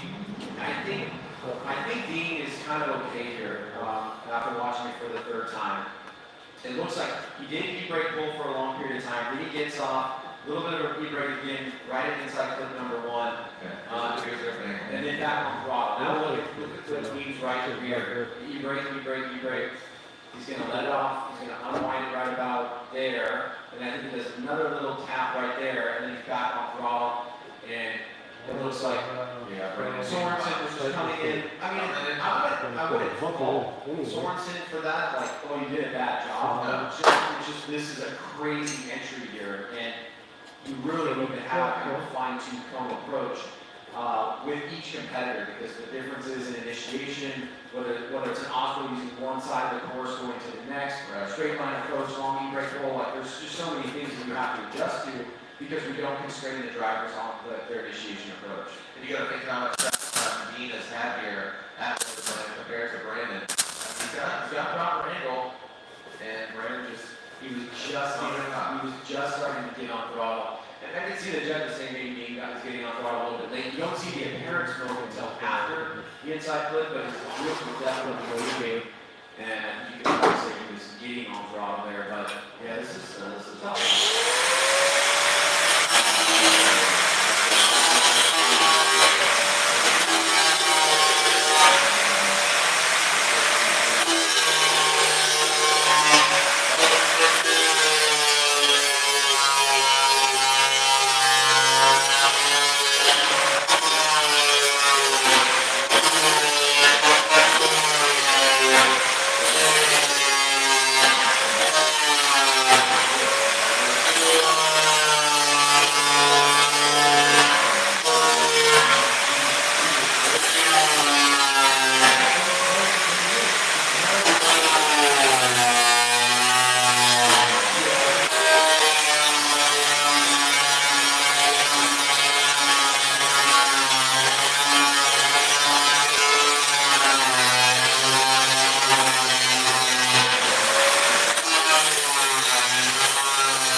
Unfortunately, Brandon made that mistake on the first run, but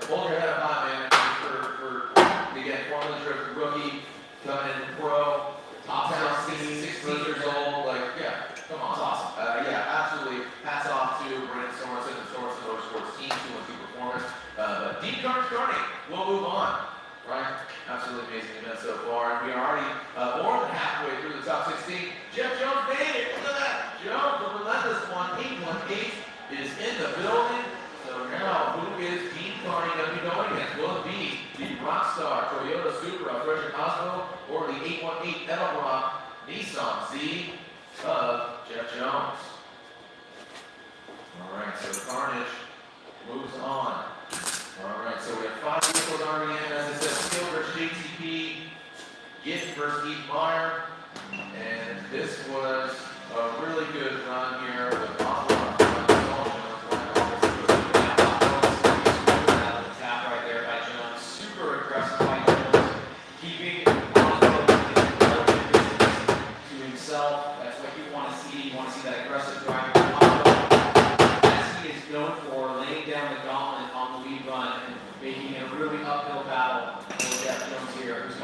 So much on that lead run and trying to get as close to what Oswald did. And he's certainly capable of that.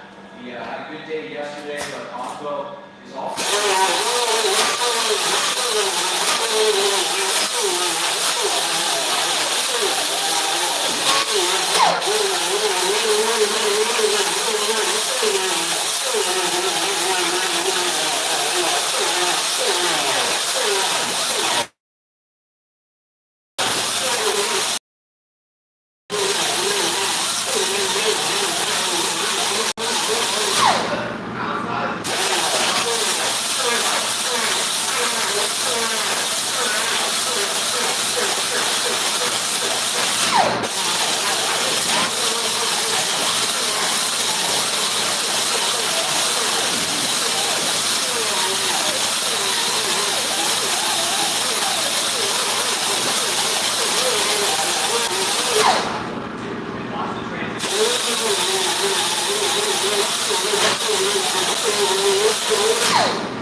Good job by both guys in that second outside zone.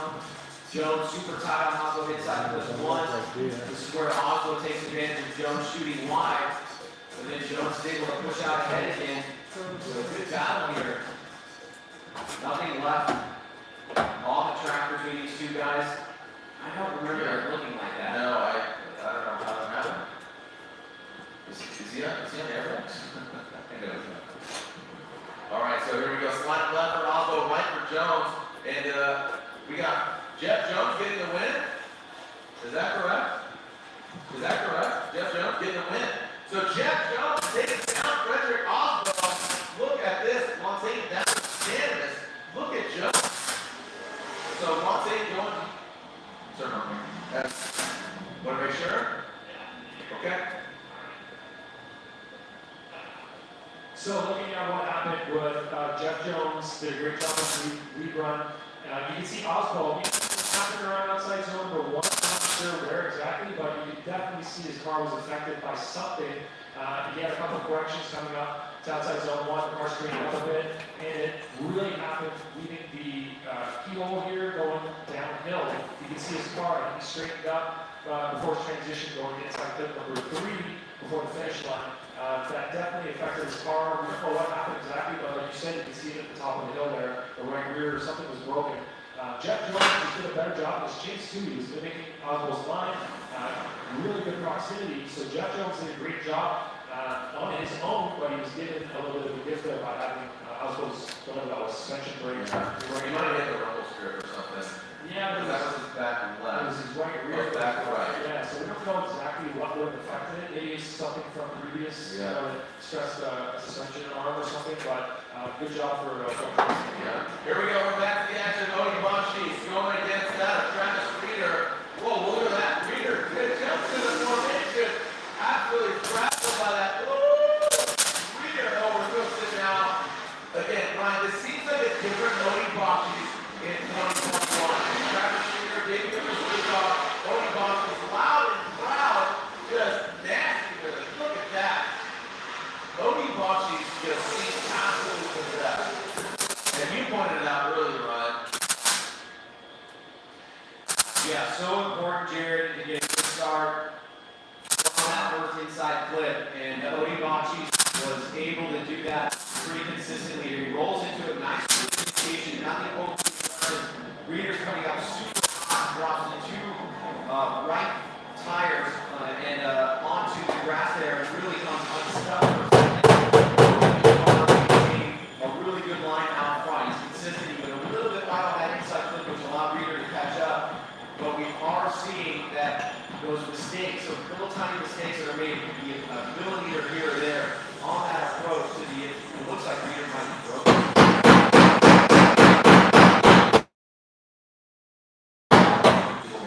Wow. One more look at it.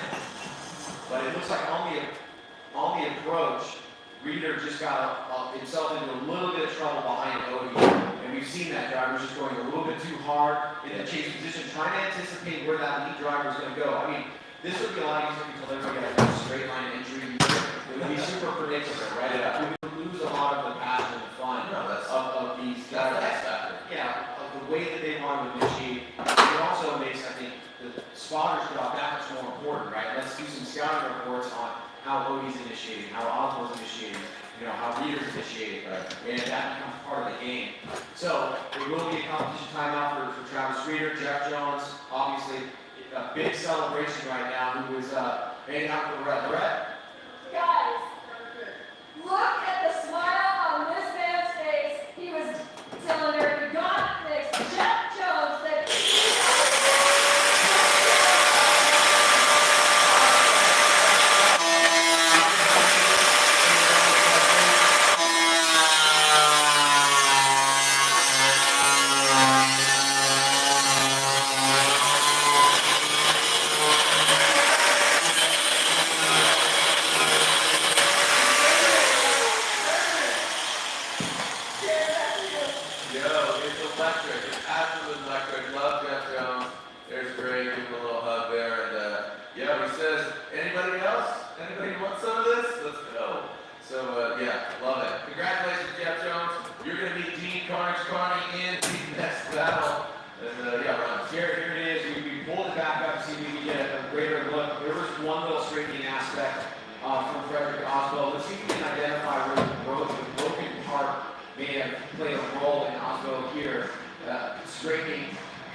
we think from that point forward, he may have had that broken right rear, and we noticed that when we're sitting at the start-finish line. But nonetheless, congratulations to Jeff Jones and his post-event, or post-battle entries are always the best. They are probably some of the best. And look at that, we are 3 quarters away done with top 16. Jeff Jones, Dean Carney. Next up, we have that second half of that battle with Fuji Travis Reeder. He called that competition timeout. So he called to the CEO, the NGK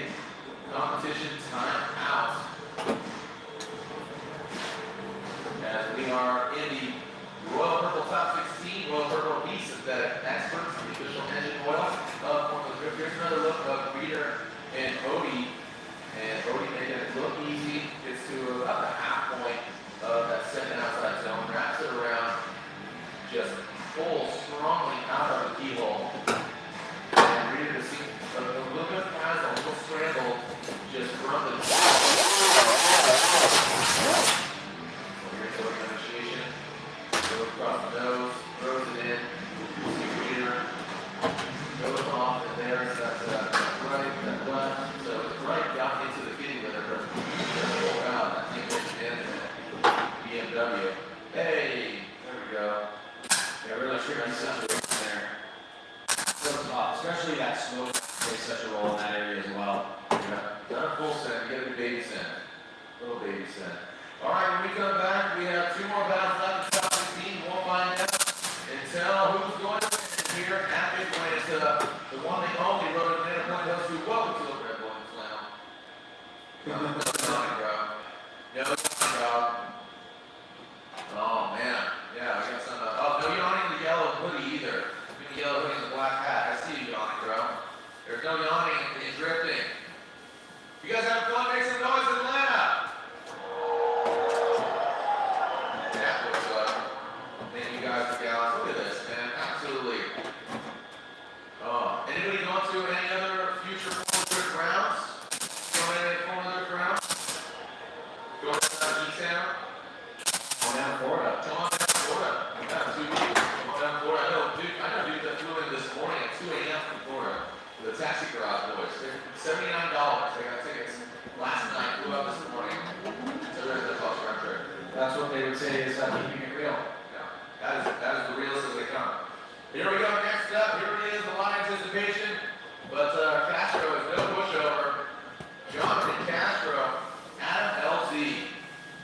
Jonathan Castro, here in that Toyota 86, he looks absolutely feverish going at Josh Reynolds. Adam LZ, and a little bit of help there from Dan Burkett. Adam LZ doesn't, the car doesn't look too reset.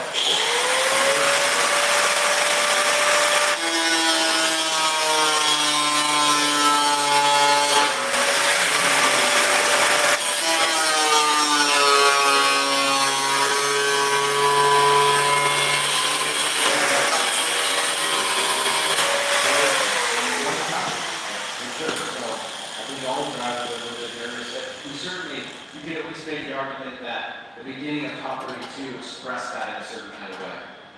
Most definitely. Most definitely. So Castro moves back around. The reason? Jump the light. This guy. Great time. Okay, you want me to retire? Okay, I'll retire. No big deal. I just saw that sign. So. All right, you come up here and announce. Let's see how you sound.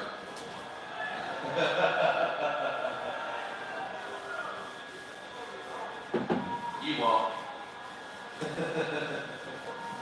All right, here we go. Back to the action.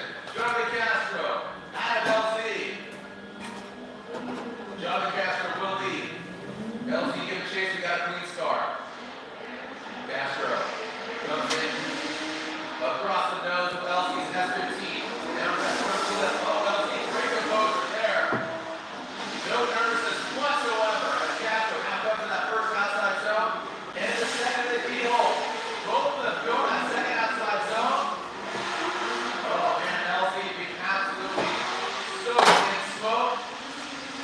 But still, so from whatever happened in 42 to now here in 16, you know what? I said he was nervous. Not whatsoever. He was not nervous. No. Out here,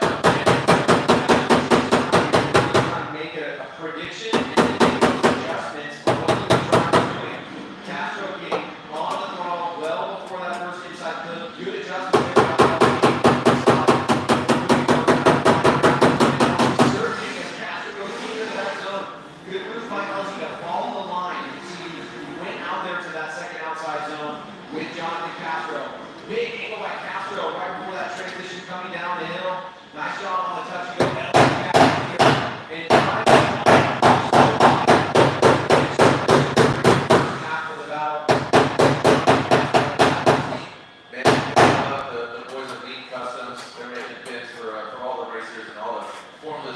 2021 vehicle, so check them out. Neat custom pins, so custom pins, L-E-E-N.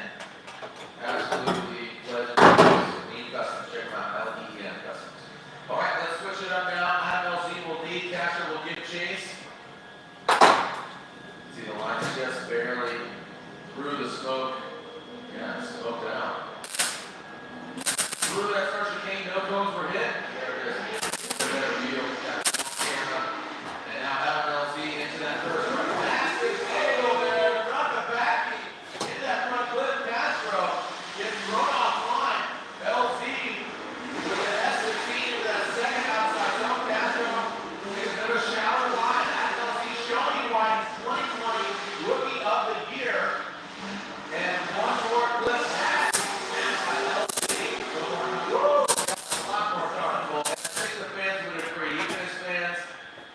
I think it looks great. Really good run there by Adam LZ. I think Castro might have got a shot. Some real points of differentiation, right? You have big angle initiation through that first inside flip, back on throttle, and then aggressively moves up the hill here, getting to that outside zone 1 and 2. And you can see he was off throttle right there at the beginning of outside zone 2. Castro struggled a little bit coming up the hill with LZ. Now he's starting to close the door a little bit, but LZ throws a big angle through the touch and go, and then a nasty flip back around, which he throws right at that angle, holds it through the finish line. And see right here, he could have totally flubbed that. Right? And we saw that with the Denofa battle, where big angle can be a very risky maneuver, but LZ was able to hold on pretty well there, and then he has some other strong points throughout this run, especially things like this. Coming down the touch and go, snapping it back around super fast through that final inside flip, and taking a look at the overhead will give even a better perspective. Nice fluid transitions by Adam LZ. You can see a little bit of a reduction, and you can see how he kind of twists on the axis there, snaps it right angle, holds it, and maintains momentum. So great job by LZ in the lead position. Castro, a great use of his own, an awesome battle here for the two guys. Yeah, this wasn't the final battle of top 16, but not the case because we will have to go back to voting and reader with that competition time now. Oh, it is. How that happened? That was fun. Oh. I don't know if he's in the chat on YouTube. Hey, that was awesome, dude. And we have to in the chat. There's in the chat. There's the dream. Great job, Adam. Really well done. Great run by Castro. All right, let's shoot some more holes in it. Both have get very deep runs. I think it's really going to come down to the runners, as they were talking about earlier. Well, we got the popular BC Racing side-by-side requesting coming up. I'm going to focus my cognitive capacity on the chase runs here. Okay. We got that long shot, so this is where you're taking it. Castro on the right, the chase, and LZ on the left. LZ a little bit tighter on the chase coming up the hill. Castro surging, keeping it close on the right-hand side of your picture. LZ, big angle in the lead run. Castro kind of matching it and having to back off. LZ looking close to the touch and go in his chase run and surging towards Castro on the finish line.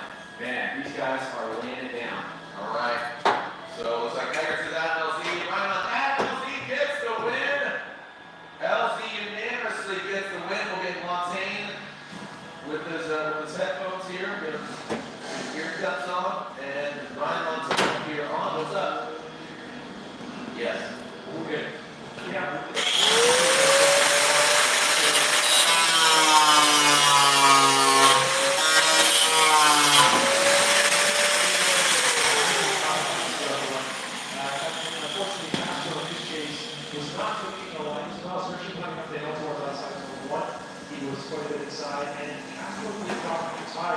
Which we see as compromises in the chase position, and kind of force a little bit trying to maintain that proximity. So that's what kind of we're asking them to do. One of the two tires, and it's like 3 just before going to the finish line. So, and Castro kept it a little bit cleaner, kept it on the track, and the line maybe a little bit tighter. Right on, thank you for the insight there. Yeah, great effort by Castro. Really like what LZ did, and he is deserving of being in the great 8. And there's got a lot of fans watching, and I know Castro does as well. we go. Odie Bachis gets a run here, minus Travis Reeder. Unfortunately, he could not make it to the line. So Odie Bachis, 6,000 drivers, S15.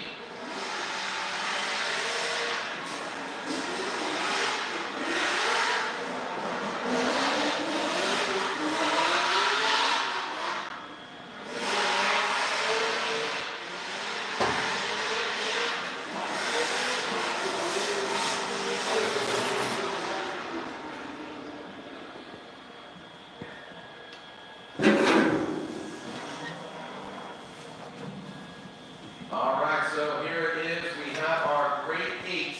Our grade 8 is bit shaped. And here is how it lays out here. It's, man, an absolutely beautiful sight in more ways than one. Odie Bachis advances on. Here's your bracket. Matt Field versus Justin Pollock. That's a Hall Falcon battle. One Corvette, one Mustang. One Kid Jr., another Mustang going against. First time ever not only top 16, and now in the grade 8. The Drift Force driver, the BMW Heatmeyer from Switzerland. Jeff Jones defeats Frederick Osbo and moves into grade 8. Dean Carney takes out Brandon Sorensen. Odie Bachis, who just saw, and on the ground favorites, Adam LZ. When we come back, the grade 8 is upon us here at Michelin Raceway Road in Atlanta. The Royal Rumble Road to the championship. It's got that everybody is absolutely bananas and bonkers. It's awesome driving. Make today good old. Yeah, you never know when the good old days are. No. You just look back at the good old days. Yeah. We might be in a good old day right now.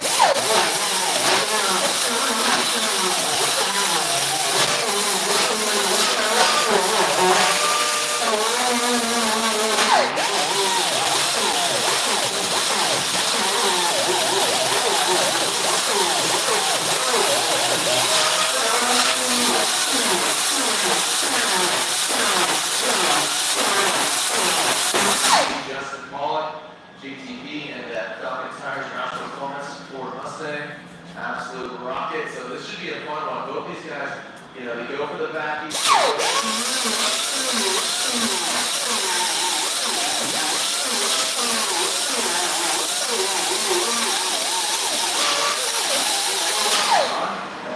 Look at this.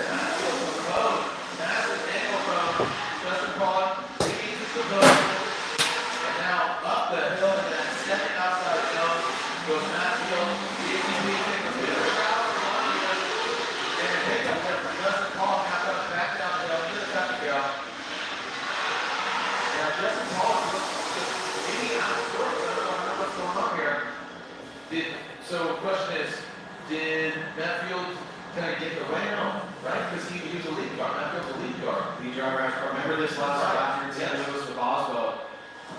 You can see Matfield is able to move over and utilize the course as the lead driver. And Pollock made a very aggressive move to move out of the way. I don't think he was super close. It may have caught him off guard.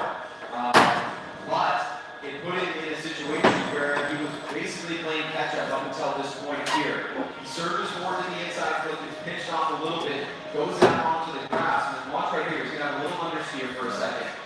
Made it work, but not the greatest chase run in terms of having to play catch up. You want to be in the pocket from the get-go, putting pressure on the drivers and not worrying about mistakes that you have to fix. Now we'll switch things up. Justin Pollock goes to the lead. As Matt Field now moves to the chase position, which looks like he's got a bit of an advantage here going into the second half of the battle. All right, GTP out front. He has the clean air, no disruptions. No other vehicle in his way.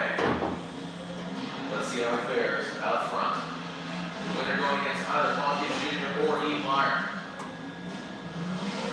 And Pollock slowly crawling out of that starship game. Justin Pollock, look at that, tit for tat, right at his wall, and so does Field. Field takes a little bit of an angle out of it, now heading up the hill. That first outside zone, both of them. Joe Avery and Eric, I like how it's going, good flow, good crosses to the field, he knocks over that inside flip. Now look at this has to go. And falls around that final flip, gets all of his track ride. Good run for both these guys. Look at the flame shoot out of Pollock's vehicle. Well, second half of the battle, pretty fun to watch here. That was an opportunity, I think, for Matt Field to shut the door and do it distinctly. I'm not sure that he did that, but he probably did enough here. Let's look at Justin Pollock back on throttle for inside clip one. Matfield trying to attack coming up the hill here, but Justin keeping him at bay. Field makes a little bit of an adjustment there. Now we re-enter the horseshoe here. You can see the dynamics of the car back and forth, making adjustments. Field through the smoke line, trying to stay on the inside here, doesn't want to get lost. Here it is coming out of the horseshoe. Take a little bit of adjustment. Judge are going to be looking at. I think the chase runs by both drivers were not the exclamation point chase runs. These runs were pretty good both ways around, but it's going to be weighting of those mistakes. I think we're really splitting hairs here, and you know, I fell off quickly. Look at this. Slide left for Field, right for Pollock. And it looks like Matt Field gets the victory. Matt Field moves on to the final four, and look at that. His mantra is working out the piece of the bed. Justin Pollock, as his day and evening has ended. Great effort for him. Great to see him running and looking strong. Yeah, so far it's going to be an interesting championship lineup. We've got Matt Field, our first driver, into the final four. David Meyer up next, Pollock with a great exit, which is pretty good for him to start off the season. Obviously, he's always one of the championship contender, has been right there for the majority of his career. We've got Jeff Jones and Coney on the other side, and Cody Bonchis and Adam LZ. So, some new names. Yep. Some guys that we expect to be out there, but and it never surprises. Nope. So, Meyer, nobody can say, look at this. Steve Meyer started his day going against the champion, Mike West. I think it's his best and second, correct, or third. Defending champion, Vaughn Jr. This is absolutely a pinch-me moment for the Drift Force BMW. And that's Silver.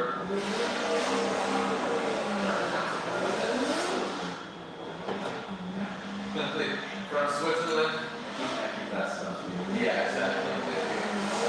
But from Switzerland, Heath Meyer, absolute gem.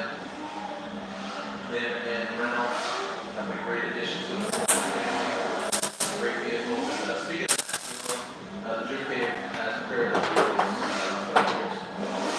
Rocket Junior waits on the line. Also introduced those out Ford Performance Mustang RTR 35D.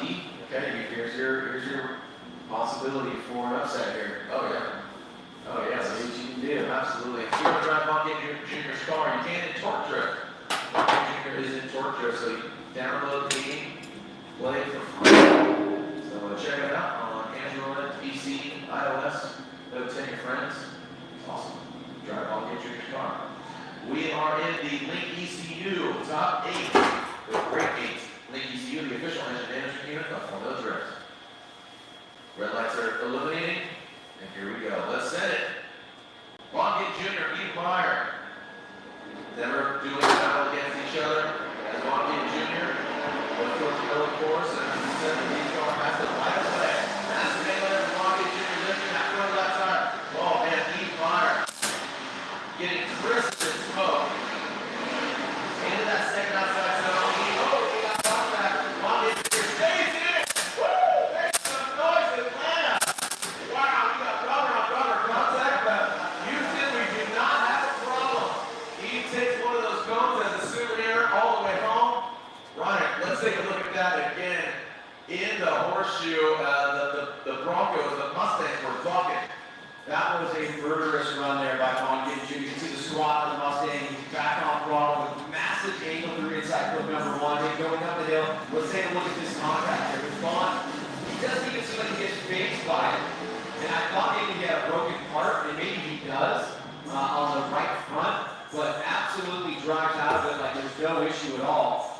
As he's transitioning right here, you can see he makes contact and just stays on the throttle like an absolute beast. And then extends his gap to Eve with that apparent mistake that was made there. Eve steals our phone all the way up to the start line. Here it is again. We're probably going to see a really good view of it here. Watch the right gap. Oh, left front and right front collide pretty much head on. As Vaughn was trying to manage his way to that inside clip. Wow. It's crazy, man. Door to door, it says it on the roof of Heath Meyer, but it's wheel to wheel. Face to face. Mono, look at that. Vaughn just pulling right back up. Take a look at the keeps on taking care of that Vaughn, bicycle. I mean, hey, it feels good. Feels good, right? So, I know they developed their suspension arms in the offseason. They were really working on those things. Big CNC, they're beasts. Like, you style, like, you get them and then you just go right back. Yeah, they take a look at man. But no, they're stout. They're really beautiful pieces of artwork. So, wondering if Vaughn will call. And call. So yeah, it looks like they might be calling a competition timeout.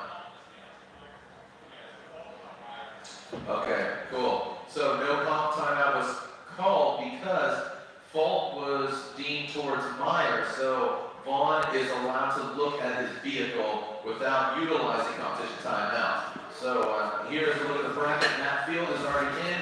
We are halfway through the Gittin and Meyer battle. But before we move on and find out what's going on, throw it down to Brett Nagle, who's with the Beast of the Bay. Well, Matt Field and I were just talking about the track and how technical it is, and going from outside zone 1 to 2, it's a blind uphill. So, Matt, what are your visual cues there? The visual cue starts at the transition after input 1. As soon as you get that transition done, your focus point is kind of where the horizon disappears, right? You kind of see the bridge, you see the zone, and it's more or less, once you get into the zone, that's when you have to do whatever you do. Some people left the brake, some people grab the handbrake, just depends. So I kind of have found my marks of what needs to happen where, and I just try to do the exact same thing no matter what. Even if my instincts tell me otherwise, just do the same thing. Matt, thank you so much. That's a lot. Jared? Thank you, Brett. Right, he seems like he has a different demeanor here, just in regards to just his demeanor. I don't know, showing up great form. It's appropriate confidence, based off preparation. I like it. It's a great elaboration there. I like it. Well done. That's some of the person. Appropriate confidence. Why are you staring right at me and seeing that I have appropriate confidence? All right, let's move on. Back to the second half of this battle. Vaughn Gittin Jr. and Yves Meyer. The second half of this battle. And Yves now will be out front with sensing signature RTR LED grill lights in his rear view mirror. All right, the side pass lights are on, underglow. And now here comes Yves Meyer. Vaughn Gittin Jr. facing down. Now pass will take all the cones, eat them up like Pat Pelt. And in that second outside zone, he was not all the way out there. That was a line he took with Vaughn Gittin Jr. That's what actually caused the accident. So it looks like Vaughn maybe gives himself a little bit of room here. It might switch here for the hand, or he does not. But he knows he has that kind of advantage. He didn't really need to apply pressure too much. Well, the interesting thing about the contact is that it really didn't disrupt Vaughn at all. So it's not really going to be a major deduction for Yves. It's really going to be about how these two runs come together. Vaughn was not affected, and he was aggressive, yes. What he did not result in Vaughn making a big mistake. So, if Vaughn was one of those guys that would flop in that situation, then we'd have a completely different scenario. That's not what Vaughn does. So now the judge will be looking at both runs, how they both compete against each other, proving the lead, doing a chase run, looking at all this overall, and then coming up with a winner. But it's a great battle overall. Vaughn Gittin Jr. and Yves Meyer putting on a show for everybody, and now we wait the judge's results.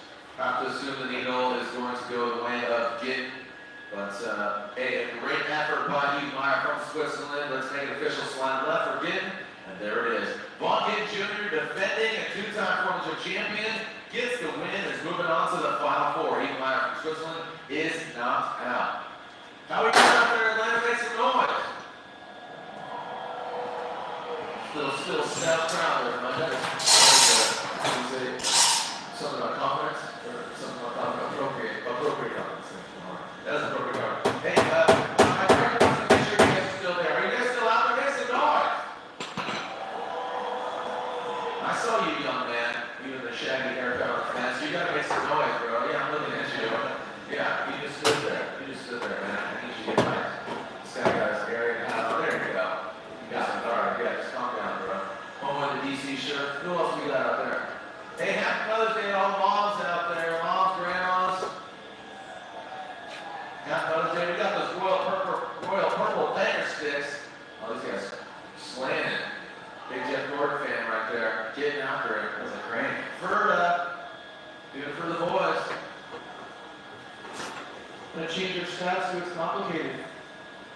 Thank you guys and gals for joining us out here as we are going to the other side of the bracket of the grade 8.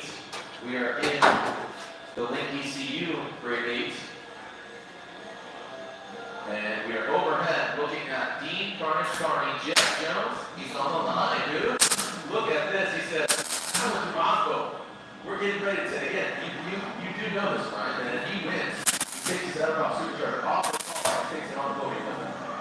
You know that? I did not know that. Yeah, so if he wins, they're taking the supercharger. And what's the backstory there? Just he loves the thing, and that's what got him to where he's at right now. That's how he gets it done. That's how he gets it done. I mean, the guy's so epic that it just does not surprise me. He follows. Yeah, it does not surprise me.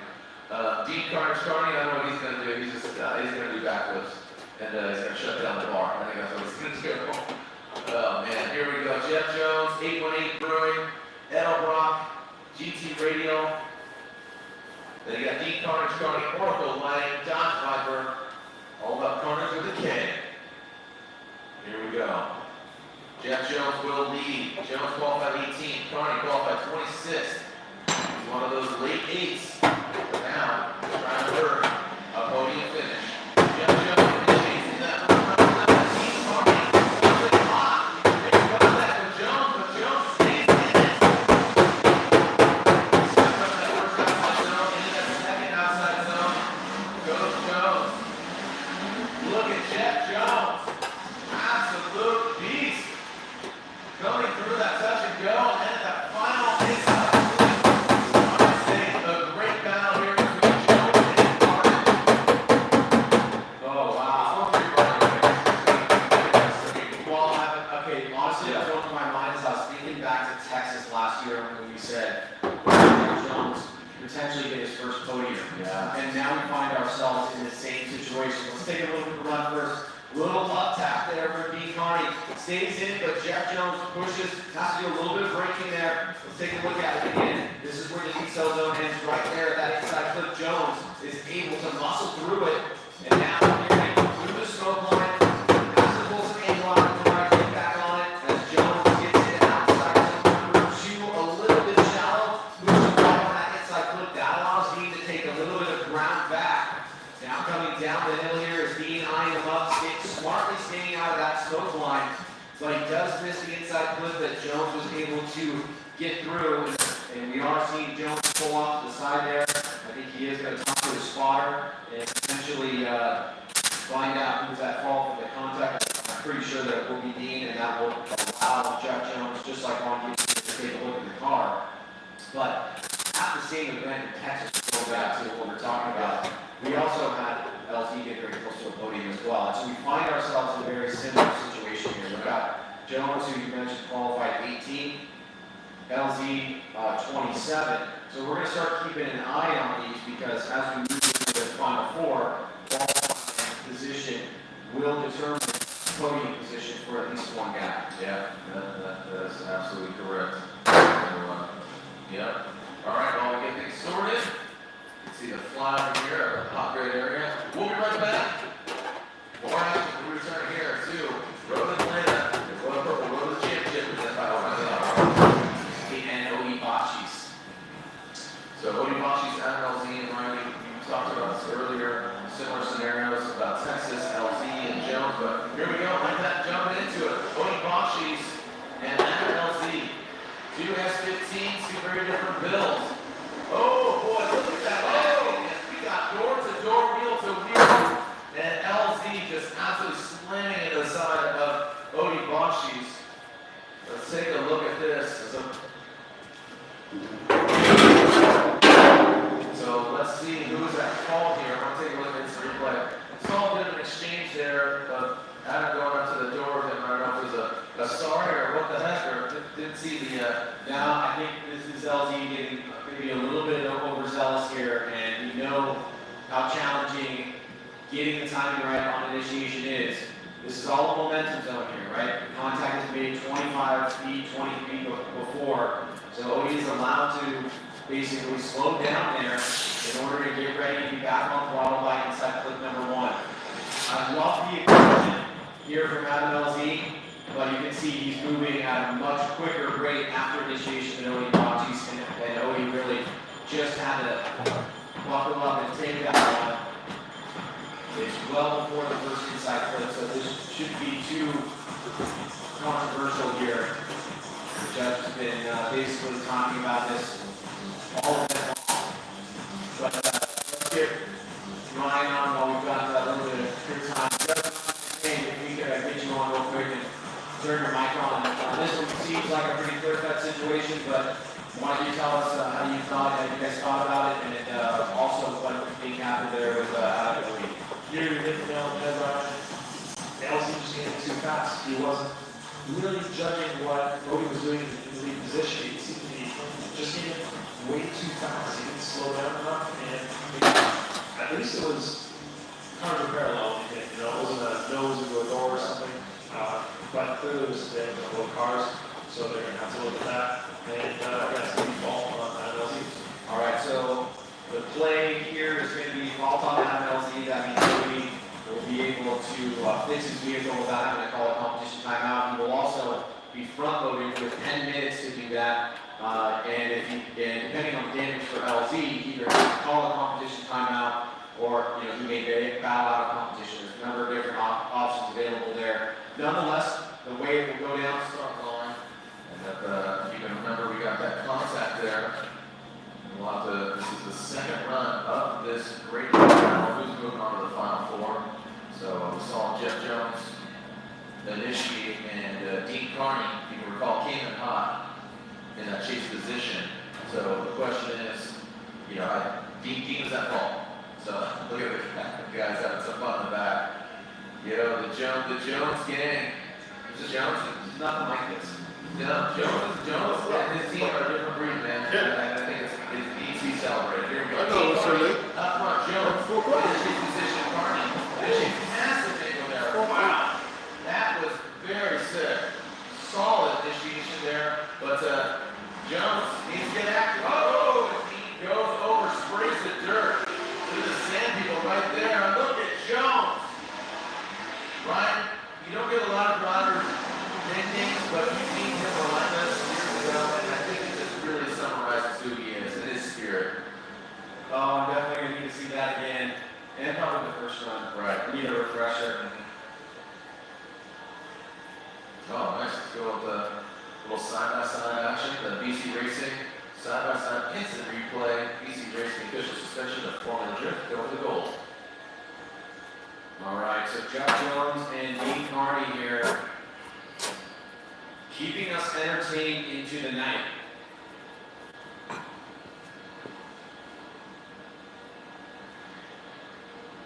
Jeff Jones, Dean Carney, waiting at the line. We'll pull up some replays here. We've got 2 runs in the books now. We have a bit of a circumstance on run number 1 and a bit of a circumstance on run number 2. So they are not only keeping us entertained, they're also making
competition, Onibakshi's will advance into the final four. Onibakshi's qualified third. Jeff Jones, the lowest qualifying driver, he needs to beat Odie in order to podium.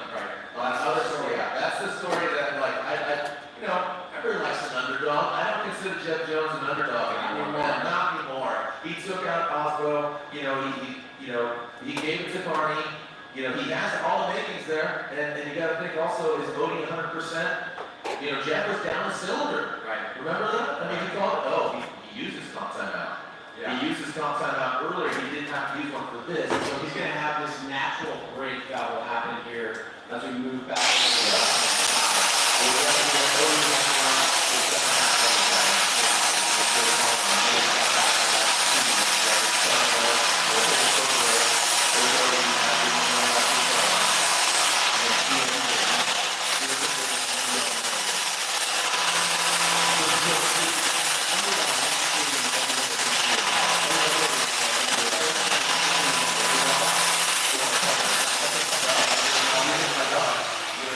Here's how it plays out. Some you won't see this at the front of Onibakshi's, but it is official. We'll see Odie rip through the course in Scott Tires Field Suspension S15.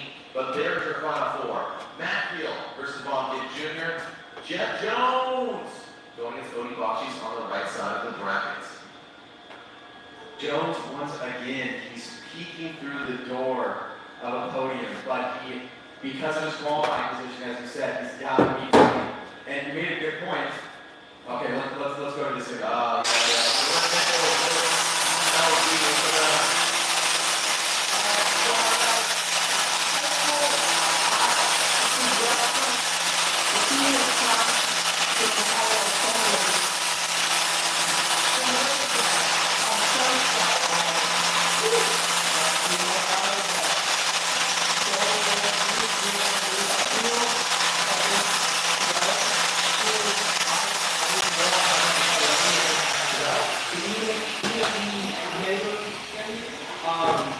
It's hard to run, so we would have lost anyway. But this was a great display. I mean, my team got the front corner changed in 5 minutes. Not the best display I got. I went a little too fast. I probably should have not done that. Well, if you want to win, you gotta go big, right? Adam, thank you so much. Thank you. Got it. Thank you, Loretta. Obviously, she's at the top of the hill, a little glitchy, but good attitude by him. Great attitude by him. I mean, and that's just that what was it, the confidence thing again? Appropriate. I'll get it eventually by the end of the night. Appropriate confidence. I dig it though. What, appropriate confidence? Yeah, I like it. I think that's the word of the day.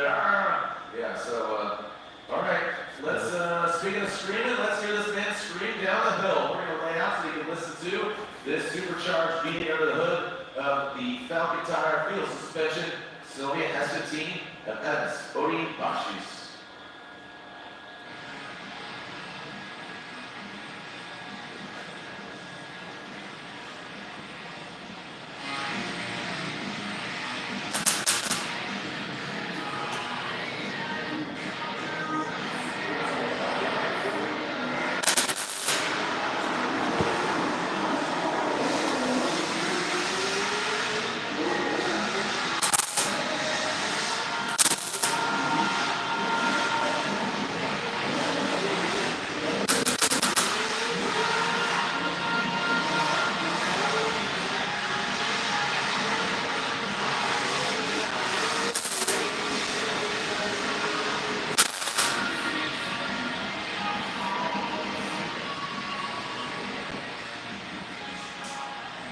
And there it is, boy, a heat wave. What's up, Justin? Thanks for tuning in, bro. We haven't seen him.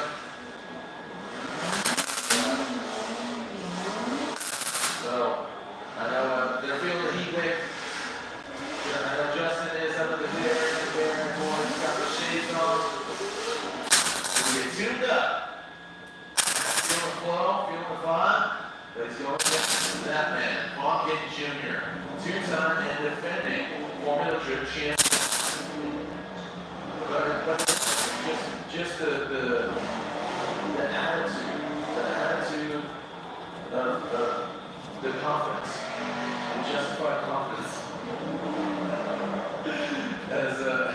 as Field and Gitt are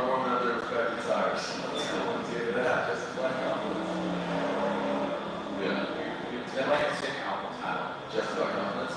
That's good. Make your baby car. That's yeah. Like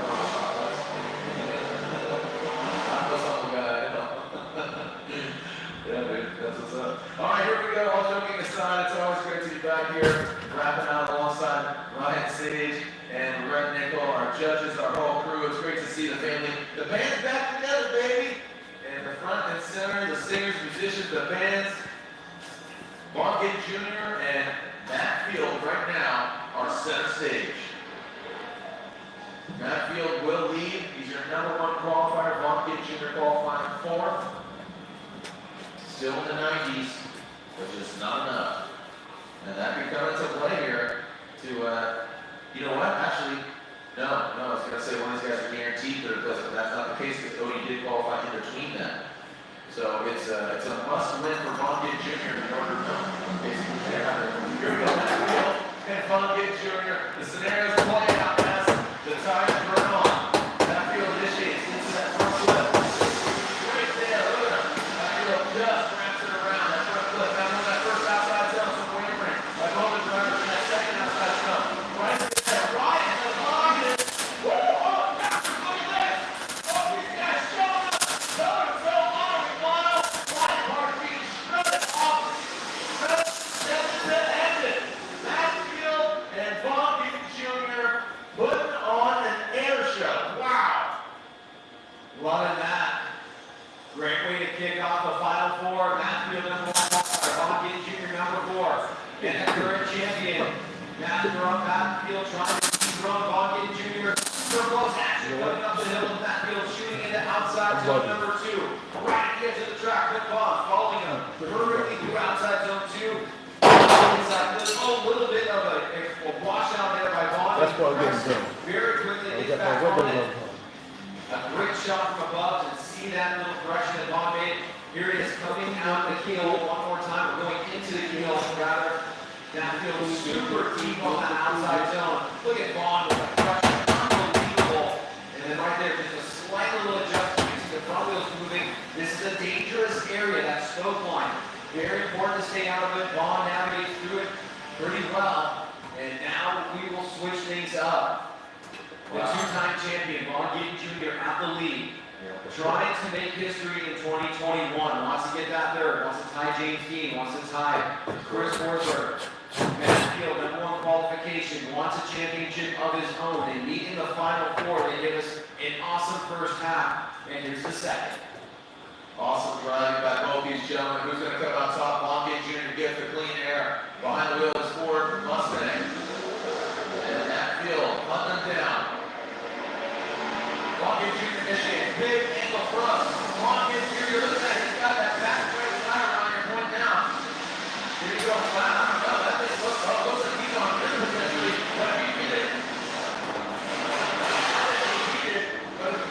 Oh boy, there it goes. It's beaten on initiation. And it's fine in terms of can it shake it out, finishing run because it's the second half of the battle.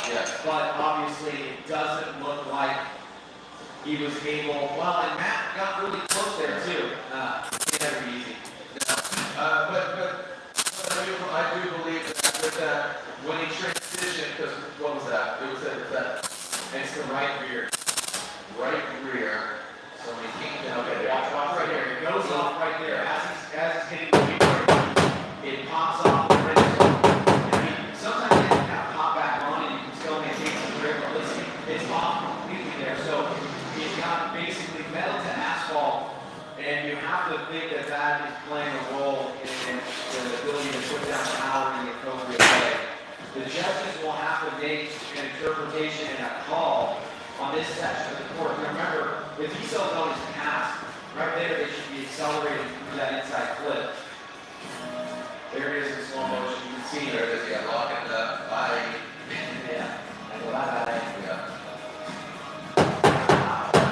So as they transition here, you got to think that trying to put the power down. How to hop back on for a second. Yeah, and then it's like that. You got to get going up. All right, let that out. So now you can see him just staying on it. E-brake. That's taking a tire line You gotta think that moving forward, really, okay. One thing. Yeah, I want to have it easy. No. So all of that kind of good. Yeah, that's what I'm thinking over here, the judge is talking, I think. Well, it's like from my deal, but. Yeah. I think that has to factor into the overall interpretation. I hear Ryan put his mic on. Let's open him up. Tell us what you guys are talking about, Ryan. Yeah, right away we saw that Vaughn's tire defeated on initiation, and the amount of tires produced, if you down one tire, you're clearly going to be having trouble maintaining the amount of speed and pace of the force that you'd expect of these cars to do. And then as they came up here towards inside number 2, you could see that Vaughn rotated, clearly caused by the lack of tire in the car. As you were saying, metal. So Matt Field, I think, made a very light contact with him. I didn't deem it to be Matt Field's fault at all. And I don't want it. It's clear that one small had a tire DD, so that was at fault for it. That's gonna change the complete attitude of the vehicle, so, yeah, so here's what they said, and Matt Field gets the win, he's going to the finals. Matt Field is guaranteed at minimum second place here in Atlanta. One son, the #1 qualifier, anything to put to bench. That's the big thing, right? As, man, perfect event from Matt Field, great way to start it. And there we can see Chelsea Delphi, Brent Nickel up there in the pits. And the RTR camp looking on, so the field, where does that put us? That puts us basically, the other side is Jones and Cody. If Jones loses, Vaughn Gittin Jr. gets third. If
great battle here in the final four.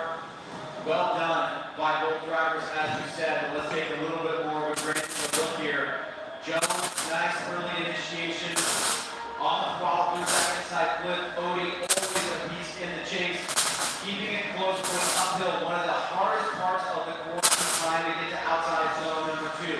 But Odie moving quickly here to make sure he's following Jones like a moving flipping point, trying to steer him the best he can and look for areas where he can dive in the pocket there, put the pressure on. Jones out front, following most of the criteria of the lead driver and giving us a great battle to consider here at Road Atlanta in the final four. Oh, man. What we got? Again, field waits in the wings. So, if Odie wins, Bonkin Jr. gets third. If Jeff Jones wins, Odie gets third. What do you guys think? Is it Odie Bocci's? Or is it Jeff Jones? Or is it one more time? Y'all getting loud. I can't hear you. We're not. Where the Jones fans at?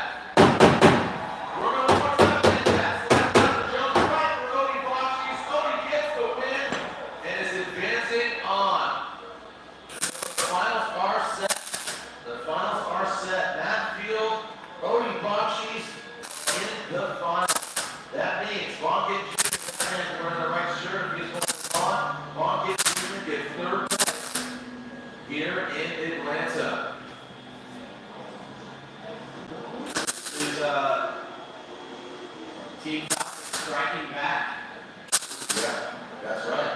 1-2. Falcons 1-2. Yeah, so there it is. What an epic day. Look at these battles and steel and blue on top. Look at this, the frenemies. The frenemies are at the top. Field and Odie, right? And look at action. They've been doing this series for a while. They've been passing on. They've been making a lot of content together. And here they are. And I think it's going to be no fun. These guys are going to have an absolute blast. They've been testing, ripping and shredding together. And ripping and tearing. Man, it's going to go down.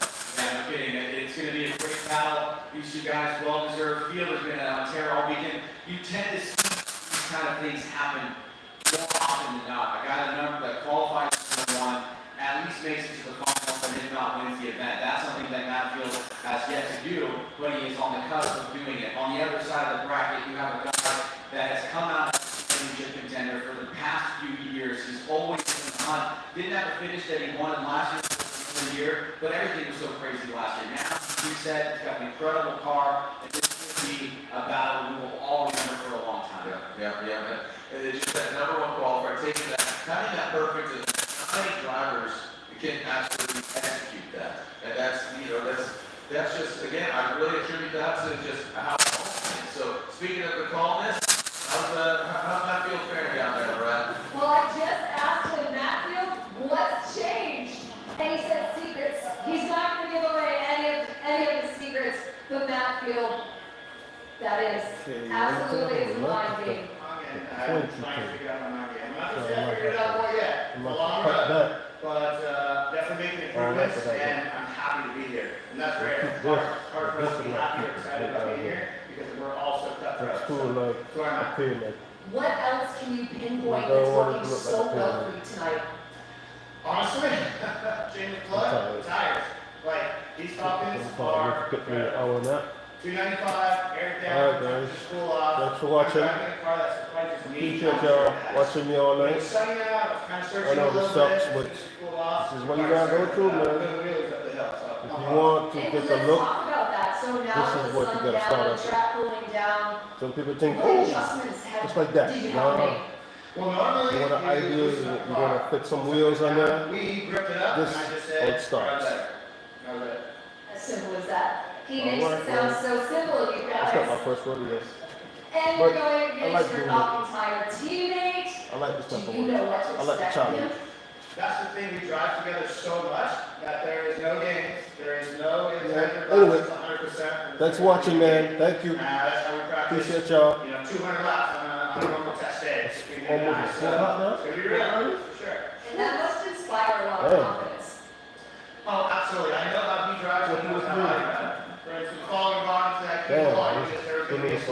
sounds like. But two, and there was. So, no, 2 hours? that doesn't exist with Cody. Means Yeah. just be on his door, and I'm sure he feels the That same. is good. Hey, I know you have to get ready, Matthew. Thank you so much for your time.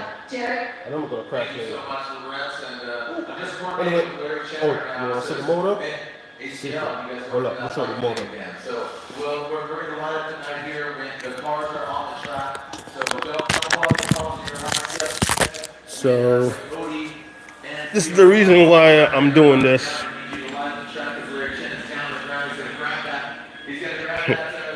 This little thing get a kick. This is why I'm doing that. But this turn, when this turbo kicking with the VTEC, man, yo, no fucking joke, man. This car, this little car is like a go-kart, and it's lick up shot. You know, bonfire, man, bus fire and everything. See?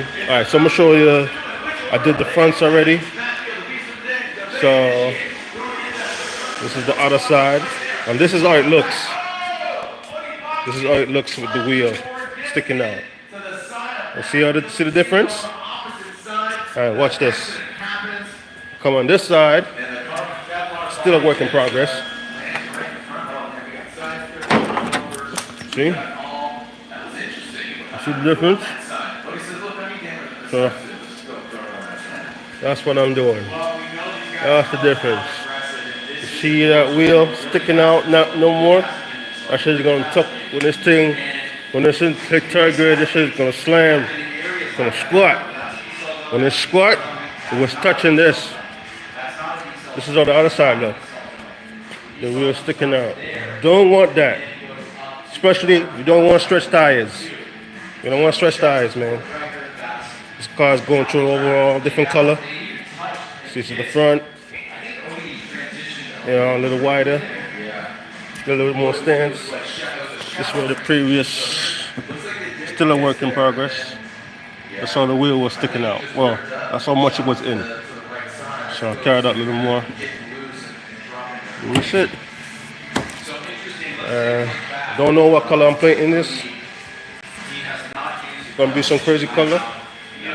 But I might slam this car some more after this. Well, let's see. Anyway, guys, listen.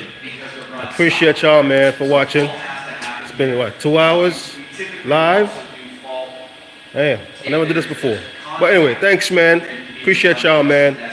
You know, like this, you know, I can continue doing it. I got more work in here. Oh, I'm gonna show my secret project. Not this. Not that. This is the next secret project I'm doing. I'm doing a kit for a G37 wide body. So this is mostly gonna be fiberglass. I do everything, man. And this is overall. That's another overall. Let me show my drift car. Show the drift car. Let me show my drift car, and that's it. I'm out of here. I get some sleep. It's my 240. This side was hit. And it's all where the stitch trailer where the side was. That's the donor right there. That means Matt Change all that. on the car and inspect the vehicle. And So the fault is on Odie. one more thing. So Field can't put the hands on the car. If Odie wants to So I could put my engine in. The engine's gonna be a different. It's not gonna be a 2J. It's not gonna be a KA. It's not gonna be a what's that? The under motor, something different. I'm a 90s baby, yo. Actually, no. I'm a 70 baby. I was grew up in the 90s. But anyway, thanks, man. Appreciate y'all. Peace. Would need to also be complete on his chase run in order for there to be a possibility of one more time. However, to a complete on the chase run, we could